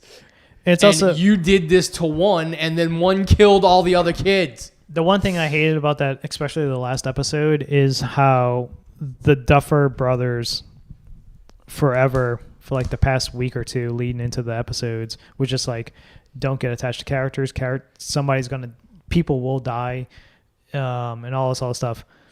And then they framed it when 11 is I mean, they all trapped by Vecna. every character gets the stereotypical like. Will they survive? Yeah. It's that cliffhanger. It's that season finale of like, yeah, we have to renew these contracts. So we're going to put them in this dangerous. We're going to make it look like they're going to die so we can easily write them off. Yeah, if we every don't resign them. character gets that in the show this season, which And is then- I'm fine with. And then, And then only one person dies. I mean, fucking Max is dead. She's a vegetable. She's technically still alive. But yeah, she's fucked She up. died. The only reason the thing opened is because she died. If you want a fucking Metallica reference, she is fucking Johnny Get Your Gun dude in the fucking No. bed. No. 11 No. goes into the void Oh, and cannot find her. She is dead. Max? Yeah. She's in the hospital. Her body's alive. But Yeah, that's like what she I'm- has that she that's what Johnny I'm- Get Your like that dude that's was what I'm alive. Yeah, but he can move his head, but he can't move his arms. He But can't he- see, can't but- hear, can't do nothing. No, You but he literally- had brain activity. Like she has none. Like she is a vegetable. Is what I'm saying. Like all 11 did was reanimate her body. How can she even? How can that family afford to keep her alive on fucking? Because she's breathing on her own. Like she's just in the That's hospital. impossible. There is no fucking way. You literally, she can't see anymore. Oh yeah, she would have been if she'd have lived, she'd have been fucked. She got arms. Her arms, like Arms she'd have and been, legs she'd have have- been in cast for like 6. She'd have been in cast for 6 months, and then like she would have been permanent. She was permanently blind. Yeah, she's permanently blind. She's the fucking lady with the German Shepherd from the Beyond. But the whole fact of she's never gonna walk. Unassisted, like she probably walk again, but it's gonna be fucking awkward as hell. Like And she might, she's gonna like, have- depending on how bad those breaks were. She's gonna be part metal for how many rods they're gonna have to. Oh put yeah, in that's there right. to She would have straighten. never been the same. But that's what I'm saying. Like It would have just been like, why the fuck did you just not let me die? the ritual activated because she died. It's also, it's just, oh yeah, 11's got this power now. She can fucking bring her back to life. But I because- think that's what it is. That's just like, because 11 didn't bring her back to life. 11 reanimated her body, so she's now got to deal with that. Like my friend's corpse is basically alive, but she's gone. I did that. I am putting everyone through this torture of thinking Max will. I think that's really what it is. Like she's gonna know. She knows Max is never waking up, ever, and everyone else is gonna be sitting there hoping. no, I can guarantee next season there's gonna be some miracle or some new fucking way she's gonna come out of it. So then I will I will wholeheartedly shit on it because then technically she shouldn't have died. You have to. The ritual shouldn't have happened. You can't have that character. You basically, this whole season was based around Max and her. Yeah, because she was the last piece. She was the fourth piece to fucking start the ritual. No, it's not that. It's the fact of like her dealing with shit from last season, and then Which is why Vecna was able to get his claws into her. yeah, and then I think it would have been better if all the other 3 would have been characters that we saw in other seasons. no, it's just throwaway characters. Yeah, because we get, like, even with the cheerleader, whatever, we don't need to see what your hangups are. Chrissy. Yeah, the kid with the car accident. Like, we should, like, that's something. The one other black kid in this whole fucking town. No. The white kid that was with Nancy. Oh yeah. Like, dude, there was a car accident. You left somebody to die. Like, that's something that would have been known. Like, that, like, you could have done that with another character and had something that they did. Black nerd. Yeah, those seven best- people seven black people in town. The 7 black people that you see. And the military general doesn't count. Oh wait, I thought I did see. I thought I did see more in the last episode. I'm sure it's scientists and stuff like that. Yeah, and other like just random ass town people. But like featured characters. Yeah, there's only I don't think there's no Latinos. no. Again, you got to also look at it like this is like Indiana in the 80s. How diverse is it going to be? I don't know. It could be. Indianapolis? If this was happening in Indianapolis, okay. Because they say what Hawkins is like 40 miles outside of. I have no idea. I think they were saying like Hawkins is like in the newscast at the end, like 60 or 40 miles outside of Indianapolis, away from Indianapolis. Also, I love this giant disaster happens in this town, and you could just drive right on in. They're not blocking anything off. I mean, you just got to assume they were like, we live, here's my ID. There was no roadblocks. You didn't see one roadblock. Yeah, you don't see. Again, it's one of those things where you just got to assume it happens off camera. Like, what would be the point of adding that scene in? Of them, going, no, I live here. Look. Well, it makes more sense of them going to the cabin because the cabin's in the woods and nobody really knows the cabin's there. Yeah. That's what I'm saying. Like, so it really doesn't, like, showing somebody, like, trying to get through a roadblock in this doesn't make sense. Especially since there's clearly people who aren't leaving. And it's also like, Mike's parents aren't leaving. Which is, I would fear the military people would just force them. It's like, no, you have to leave. You can't. Well, I mean, as things probably get worse, you'll see that.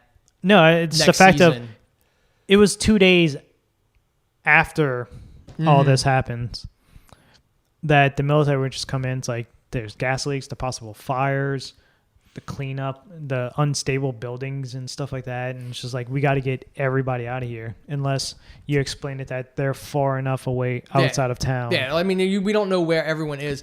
But then I did notice, so after the episode, I'm like, I told Teresa, I'm like, the promotional art for this season was an overhead view of the town with big red lines through it. Well, yeah, also there's, like, they did each episode had its own poster. What I'm talking about before the season started, like, all the promotional, like, was literally the town the way it was at the end. So they gave away the finale without anybody even thinking that's what it was. Yeah. And then the Eddie sacrifice was kind of... I mean, there was honestly... It was, which is why I think there's going to be more with the character next season. I would hope, like, if I'm writing it, I'm like, okay, because they don't bring the body back with him. Clearly, Nancy and them had to come back to the trailer to get out. I'm assuming, or they just jumped in the fucking hole. It's also, if you're gonna shoot somebody with a shotgun, you aim for the head. I mean, she was going. The Duffer Brothers were doing the Halloween. No, the Terminator T2 thing. But it's like the scenes you see Dustin in his scene when Eddie dies. The really gut-wrenching scene would have been watching Dustin walk away from the dead body. Well, if anything, Dustin... Or Nancy and all of them showing up with him still by the body. And then all of them having to deal with the fact that we did all this to clear Eddie's name and save the town, and Eddie's dead. Well, there's no way to clear his name.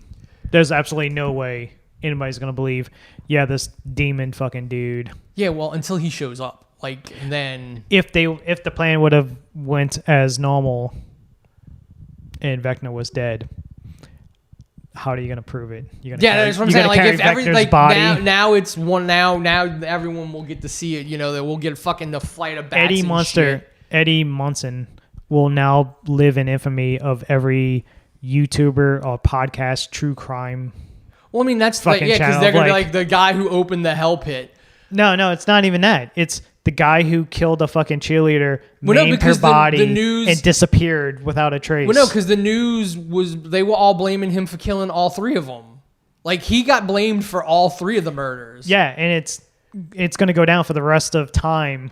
Like now, if that thing But it was really, like if that really did happen in the 80s, us now, there would have been so many podcasts and so many true crime But that's what I'm saying. And then the news documentaries. was saying that he sacrificed them and opened the pit. Like, the news at the end of that last episode was saying, like, Eddie opened that pit to fucking hell.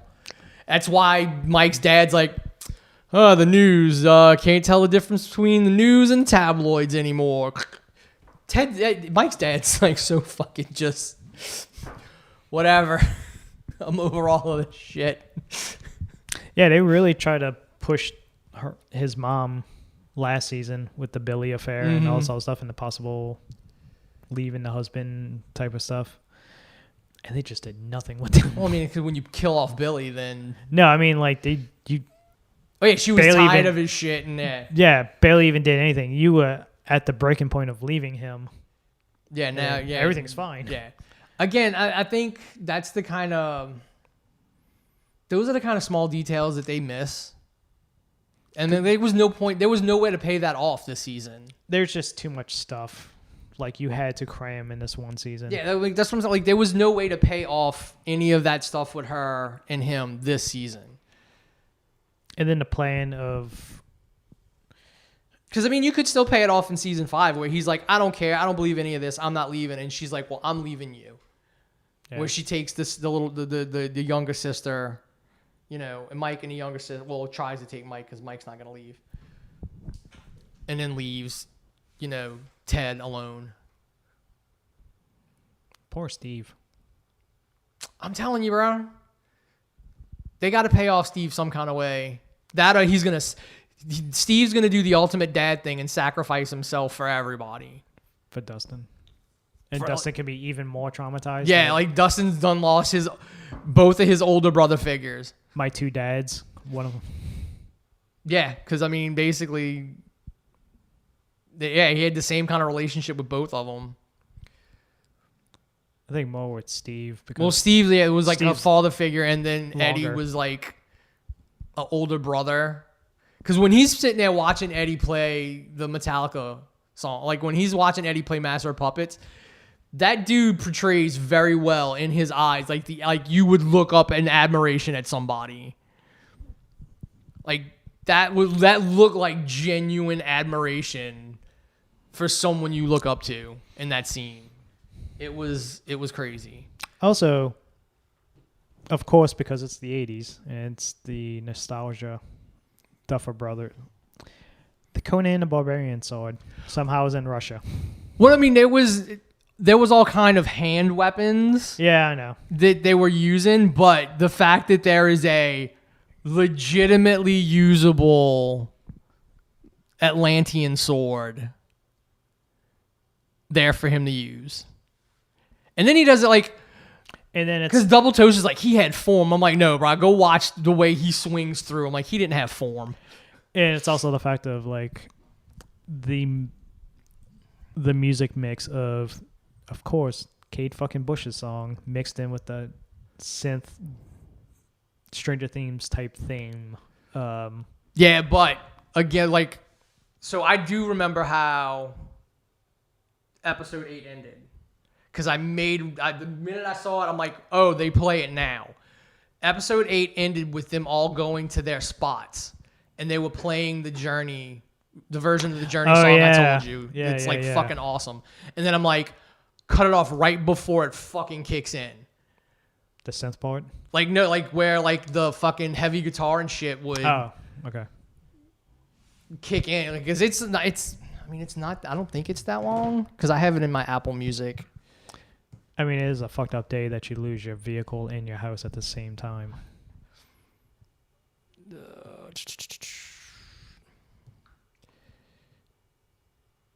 It Oh, you downloaded the soundtrack? No, this is just this one song is on here. Yeah, it's 2 minutes and 44 seconds. And because it was what played on the original trailer for this season. Yeah. Was that. And then they wait till the end of episode 8 when everyone is getting into their positions around the world to play it. Yeah, so Kate Bush making serious bank from royalties from this downloads, iTunes, and all that. I mean, she probably got a crap ton of money from Netflix to Yeah. have that song in the show in perpetuity. So she's like Zeppelin. Except there's a band on Octane that covered it. So either it got covered a long time ago. Oh, Running Up That Hill. Yeah. So It's either got covered a long time ago or somebody covered it within the last month. So here's the weirdest thing. About 3 years ago, Big Boy of Outkast was on some show, and it would just, what is your top 5 songs or top 3 songs? His number 2 song is "Running Up That Hill" by Kate It's Bush. got the chorus and the He hook is it's that fucking chorus hook, whatever, that's marketable. The rest of the song, not so much. Apparently, when he was a kid, he would be riding his bike, listen to that fucking song over and over, and that he just loves that song. It's that fucking that chorus of it's up tempo enough to not be like a lot of 80s music like that was. So what's funny is I was watching Mojo did a countdown of top 10 or top 15 weirdest moments from top of the charts. Mm-hmm. It's a British, basically American Bandstand, but British. And so I watched that, and then other top of the chart videos popped up. And then one was the top 10 greatest performance from them. And Kate Bush was one of them.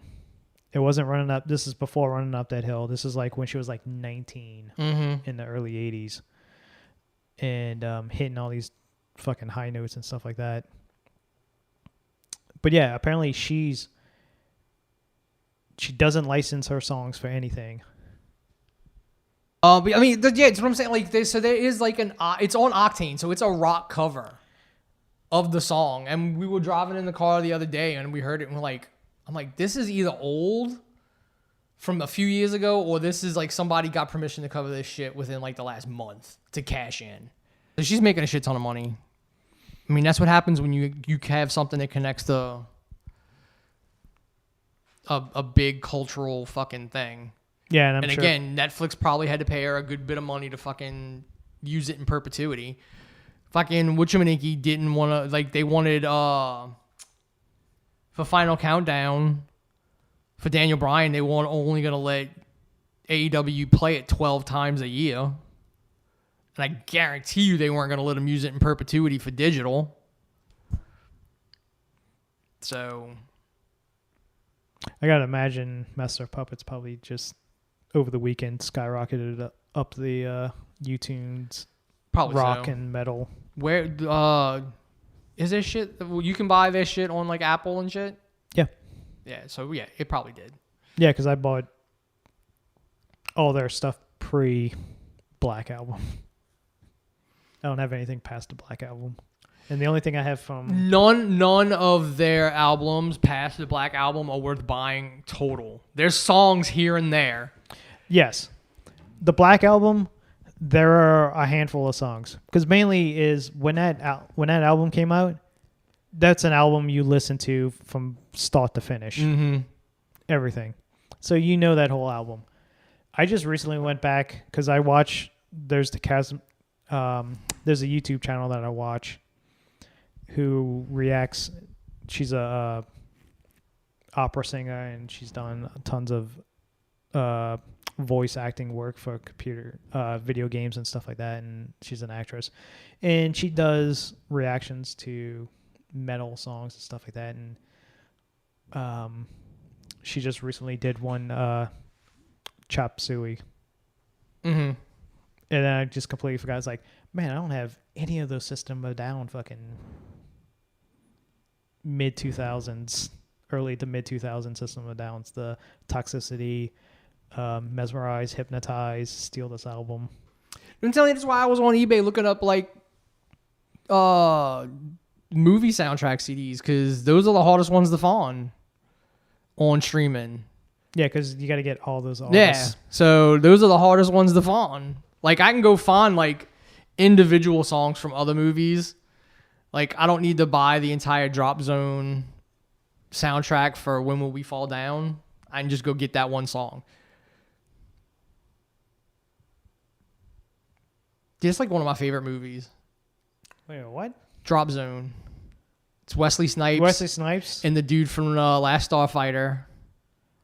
And The parachute movie? Yep. Oh, the fucking skydiving movie? Yeah.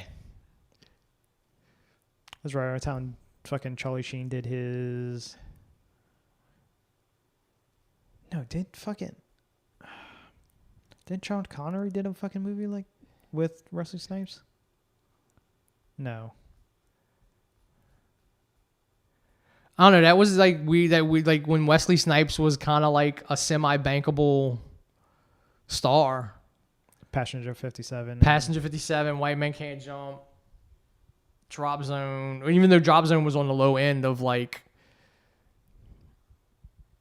that was that era. It's so sad. But that's is that Filter? Like I can't remember. No, that's Toad the Wet Sprocket. Is the main like Jesus. that's what I'm saying. I was like a Toad the Wet Sprocket song, and I'm like I love like that's where I heard that song for the first time, and I'm like I love this movie. I love that song. Just play that one song that everybody knows. Fucking God, what's the name of that song? I can sing it, but I have no idea what the name of the song is anymore. What?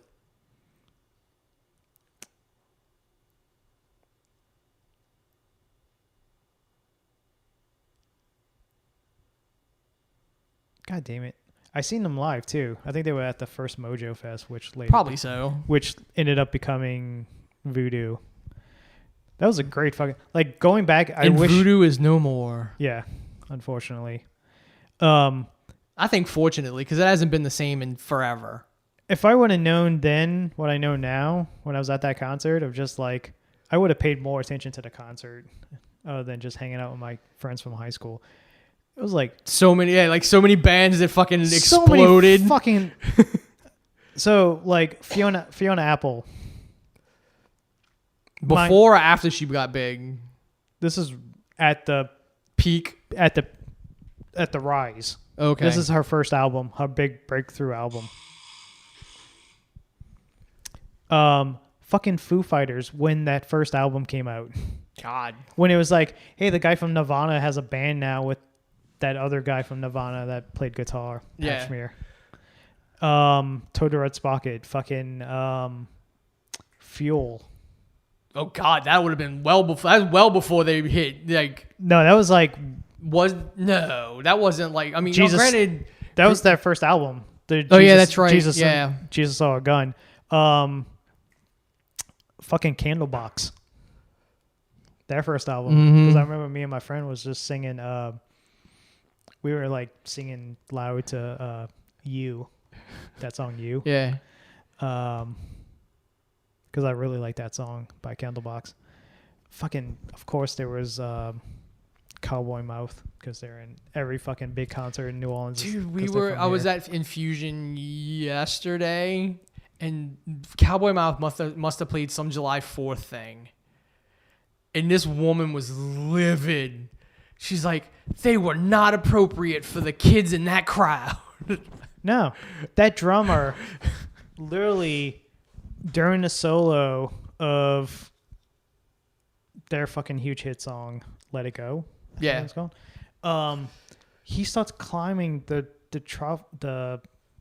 truss, and he's like super high on top of the fucking climbing to the top of the stage where the lights are and stuff like that while everybody else is playing the song, and you're like, is he gonna fucking jump? Because he ain't gonna make it to the crowd because he's in it the was back. that far deep Yeah. in, and we just screaming, yeah, let go. Like just a fucking. I mean, he was like she was complaining like they were just screaming and cursing and it was not appropriate for children. There were children in that crowd. I'm like, the people who organized wherever you were knew exactly who the fuck Cowboy Mouth was. Yeah. I want to say Toad the Red Sprocket was there, and also fucking were they Possum Kingdom? Was that the name of their CD? I don't remember. Yeah. Okay. So we went. That was 1997. Because, dude, fucking Seven Dust is playing with Nonpoint at the Fillmore in October. And I'm like, So this was the hell lineup. yes. There was 9 bands: Foo Fighters, Mm-hmm. Better Than Ezra, Of course. Candlebox, Cowboy Mouth, Faith No More. Holy Christ. I don't remember Faith No More playing. Fiona Apple, Limp Bizkit. No, that can't be right. Unless they were the headliners. They might have been. And Real Big Fish. Yeah, because Ska was Ska like doing a thing and like that because I remember Ska was like when I went to grad night at Disney World in '98. What fucking ska band was playing that? There was a fucking ska band playing. Smash Mouth. Apparently Smash Mouth played this. Dude, Smash Mouth used to play everything back in the day. Oh, It God. might have been Real Big Fish that was playing that fucking grad night. Real Big Fish was the one with the really big guy with the black hair as the lead singer, right? That's the one. God, The trumpet. All what's the name ska of the bands had fucking- trumpets. God damn, what's the name of that song? Never Have to Knock on Wood. Yeah, Yeah. yeah. That like it was it. Now I kind of remember Faith No More, actually, if I remember correctly, because I think we were singing. Because I only know like 2 Faith No More songs. Yeah, I mean Epic and they did a cover of Easy.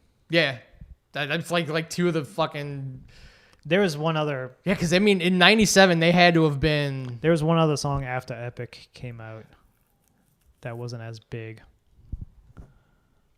And that's about it. And then I seen his side band open for his side band, Mr. Bungle, mm-hmm.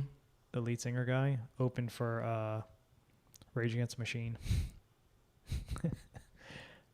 And he wasn't very it wasn't very good. Yeah, if you nowadays if you got a song in something that's popular, like fucking get them for the money. Falling to Pieces. You got me falling to pieces. Yes, okay. And I'm Yeah. Yeah, so yeah, if I would have known then, I would have actually paid attention attention. to most of those fucking bands. Because yeah, Limp Bizkit, that had to been That was like first album Limp Bizkit. Faith. Yeah, Limp Bizkit. that was the good Limp Bizkit album. Yeah, Although Chocolate Starfish and Hot Dog Flavored Water there's like some good songs on there. Not all of them. It's weird. It's like one of those albums where you have to just skip every other song. It's like Linkin Park's 3rd CD. You have to like ignore like the first half of the fucking record, and then it's like every other song till the end. I want to say Mojo Fest. That was like 106.7. Yes, that was all. That was all 106.7. I think, yeah, and I think it was like $20 to get in or something like that. Yeah. It was like their version of Lollapalooza, because that never came here. It Nope. came here once. Dude, nothing comes. Still nothing comes here to this day. Yeah, Like, I'm amazed Seven Dust is coming here in October. But they're playing the Fillmore, so it's not like they're expecting a massive crowd. gone the days of actually going to a show and having a mosh pit. Well, because nobody wants to be liable for them anymore. Yeah. Uh, My first concert ever was White Zombie with Filter opening for them. And this is Hey Man, Nice Shot Filter, not fucking shitty pop rock yeah. radio friendly stuff. Filter. The Yeah. take my picture because you don't have blah, blah, blah. The let's try and compete with Oasis Filter. Because that was a thing at one point. Oasis versus Filter in the British pop. The British Was it? rock. Yeah. Didn't Because last long. Filter made a shit ton of fucking records overseas. Like Filter's a fucking big deal over in Britain. I'm surprised Three Doors Down didn't fucking play that concert. Dude, it's funny where Three Doors Down would play. They play in I see them play in Mississippi every once in a while. I think they're from Mississippi. Yeah, my uncle Dwayne and them used to open for him back when my uncle had a band, like back in the early 2000s. It's literally, you probably show up at some bar and they're playing. It's like, play the Superman song. And it's like, oh no, we'll get to that because you got to end with the fucking crowd pleaser. You got to play all the other shit. Yeah, I mean, you don't start with that one. Their first album was okay, but like everything after, like they're one of those bands where everything after just didn't work. The late 90s, early 2000s was that heyday, like the mid 80s and the early 80s of just the one-hit wonders. It was like another whole generation of one-hit wonders. Like you come out, you have that huge hit, and then don't really follow up afterwards. Yeah, my friend Eddie's band has the fucking top 40. Dresden? No, Eddie Tyler? yeah. Yeah, I went to high school with him. Yeah, he's got a fucking top 40 hit, and what's he doing? Yeah. Evil, but back. No, yeah, Lie. Mm-hmm. Lie was the capitalized. Yeah, I went to high school with him. Speaking of Metallica in this story, so we finally got a morning news TV thing in our high school. Mm-hmm. Broadcast Yeah. bullshit. So Eddie, our friend Buddy, who is the drummer and a guitar player or a bassist player or something like that, got to play a song. And what song was that? Fucking One by Metallica. Because it was we thought they were the coolest fucking things because Buddy at the time, he can play One on the fucking drums. He could do the double bass. He can do the double bass. And Eddie's fucking shredding. Oh, Eddie's a fucking great guitar player. Doing the guitar solos and stuff like that. And I just remember just sitting in fucking homeroom, just watching them play One. And it's a long song. Mm-hmm. I was like, was Eddie... Oh, it was a few years ago.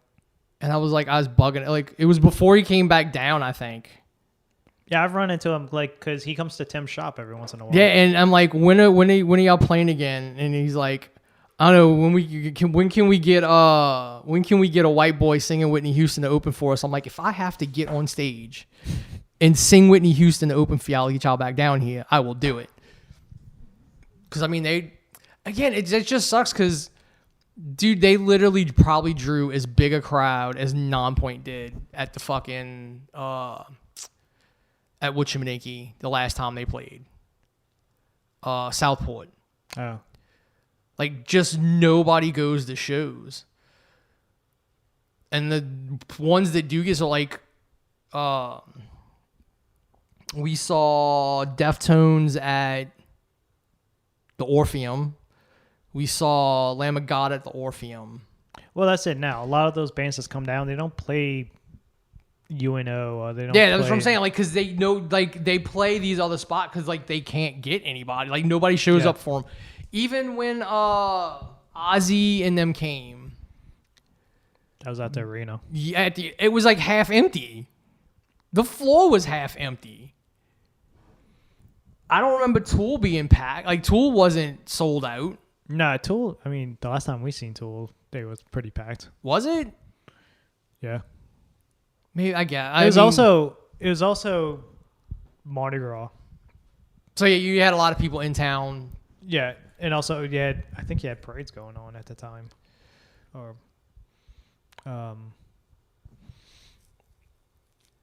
but yeah, I mean, Tool still packed them in. Yeah, but I mean, you don't get pits anymore because nobody wants to deal with the liability for it. Roger Waters before COVID. Well, I mean, yeah, that was fucking packed because of who it was, and you were drawing from multiple generations of people. Mind you, about 5 songs into you had a bunch of people get up and leave. You had a whole bunch of people leave because of the imagery. The Trump stuff. Yeah, so a giant Trump pig thing. I really wish he would leave politics out of his music. What? Have you not listened to Pink Floyd? Did you not see the wall? Oh God, do you not know who Wars is? And Oh, it's just hilarious. Like the people who get mad at fucking Rage. I'm like, what? Like Rage is a fucking very political fucking band. probably the most pissed off I've ever been was Rage was coming down with the Beastie Boys. And this would be like my one and only time to see the Beastie Boys. Mm-hmm. But fucking Mike D or MCA or one of the two had to get into a fucking skateboarding accident, hit his throat trying to grind down a fucking rail. And they had to cancel the fucking tour.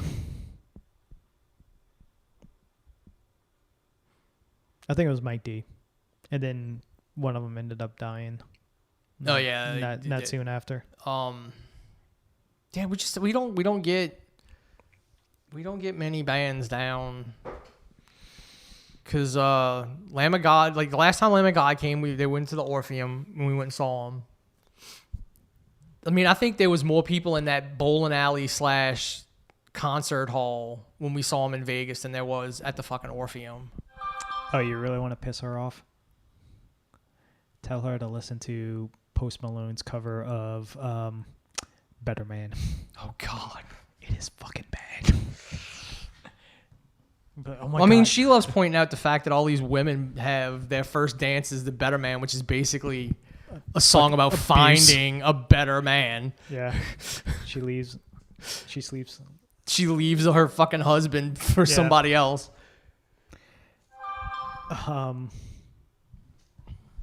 Yeah, dude. Like, just goes like, I heard the best cover. Like, Post Malone's he's such a great singer. She'll never believe that coming from me because I can't stand Post Malone. Fuck, I'll tell her. Go get her in here. She's probably sleeping at this point. But yeah, like I'm just like, It was literally if. You remember when Jim Brewer used to do Goat Boy? yes, It's literally that. it sounds like that. When he's hitting those end notes, like, can't find a He better fucking man. reverberates his own voice. Yes. Better man. Literally, he does that at every fucking point of the... Because he's trying to do his impression of fucking Eddie Vedder. I'll show you the Because video. Eddie Vedder has a very distinctive, hollow sounding voice. So, he's on the Howard Stern doing this, and I'm thinking, it's like, man, Howard Stern's got that fucking... It's like, hey, man, can we do a second take? Can you not be doing Goat Boy? This doesn't sound good. But yeah. You heard Stern supposedly leaked that he's gonna Dr. be Doom. like Dr. Doom. I'm like, Yeah. Not going to happen. I'm like, what? I don't Like- think that's real. well, I mean, I could see him being in it. Like people like playing. I'm like, I could see Stern being in an MCU movie and not playing himself. Like I would think if I was Howard Stern. I don't think you're going to give that major of a Oh, no, character I don't to think- Howard Stern. No, he wasn't talking about playing Dr. Doom. What is he doing there? Like he didn't know. He was just saying like he said something like the voice? Dr. Doom comment like because he asked Robert about how the film and scheduling. Like yeah, I don't think he is Dr. Doom. No, I think he might be more than a cameo Okay. in Doctor Doom. Is Buttman going to be brought into the... No, I just think maybe like he might be playing. Depending on how I don't know how they're doing Doctor Doom. He could be a fucking like he might be able to play in a news personality from Latvia. Yeah. He has a very Middle East, like not Middle Eastern, but like Eastern European look to him. I guess quick news. James Caan passed away today. Yes. Sonny Corleone. Look what I did to my boy.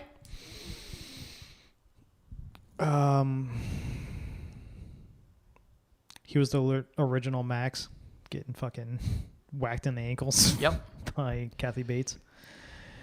Dude, he was in like he was a fucking He's in a ton of stuff. he was a legit Hollywood movie star. Oh yeah, Like, he's that rare breed of like Paul Newman and fucking Steve McQueen. yeah, like they could play in everything. Yeah. And it wasn't them playing the same character and everything. It's his tough guy, real life, also in movies. Yeah.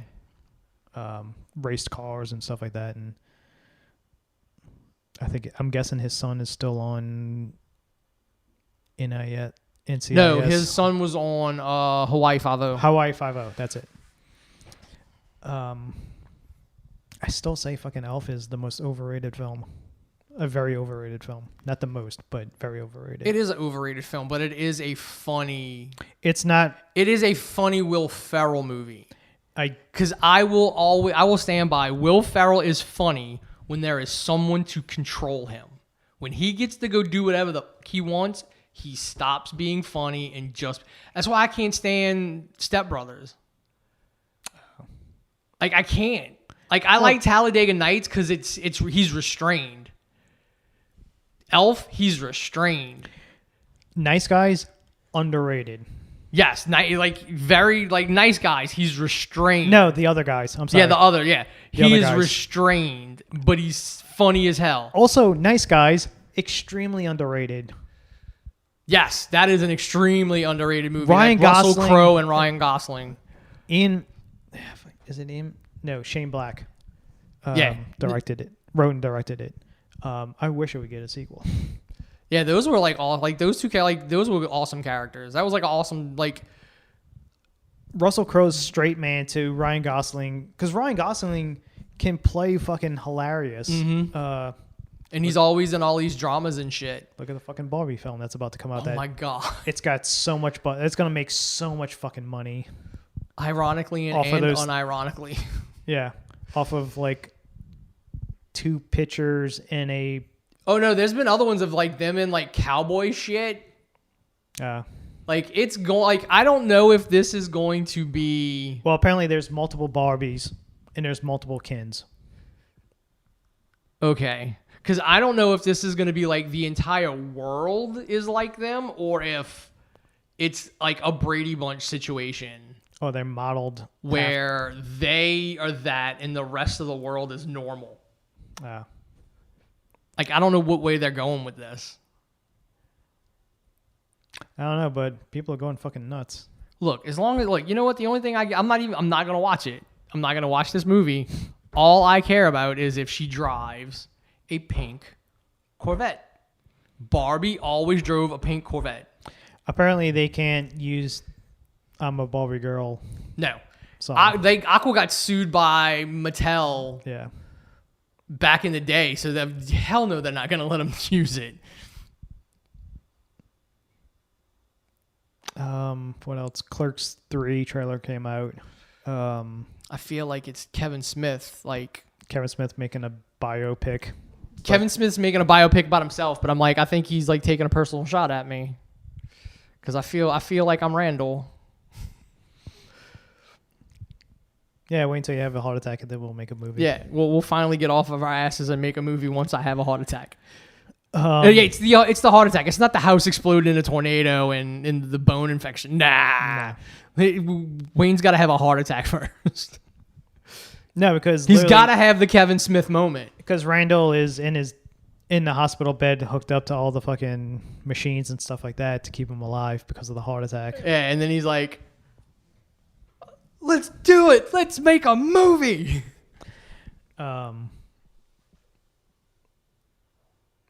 Yeah, I'm trying to think of any big news that came out. Not really. I mean, it's kind of slow. I just want Top Gun to stop making money. But I still can't believe that. It does share a record with the first one. Dan Merrill said it was out of the first one was number 1 movie for a while, and then 7 weeks later it took the spot back of number 1. So when Top Gun came out, it was the number 1, and then all summer other shit came out and took the top spot, and then that first non-summer weekend Top Gun shot back up to the top because I guess everything had run. Did we go? So it was like 7 weeks not at number one. Did we get into a fight with the Russians at the time? And everybody just wanted to watch Top Gun again? No, he had it's in his last like charts. Like he says exactly what movies came out that summer. The Top Gun came out, What was which that, is why 85, 86? No. I don't remember. But like he broke it down. Like this movie was number one for 4 weeks. This movie was number one for 3. So like yeah, there was a reason why. And then basically once all those movies had run their course, it just 86. here is the Top Gun regained number one after 12 weeks being not number one in the summer it came out. Number one movies between, so it was the last week it was number one was June 13th, and then they got it back September 5th. Movies that were number one in between: Back to School for a week, The Karate Kid Part 2 for 4 weeks, Aliens for 4 weeks, That's it, 4 weeks. The Fly for 2 weeks, and then Stand By Me for a week. And then it got the number one position back. So they're like, can Top Gun Maverick, after summer's over, regain the number one spot? All right, that's it. That's it. See you next week, folks.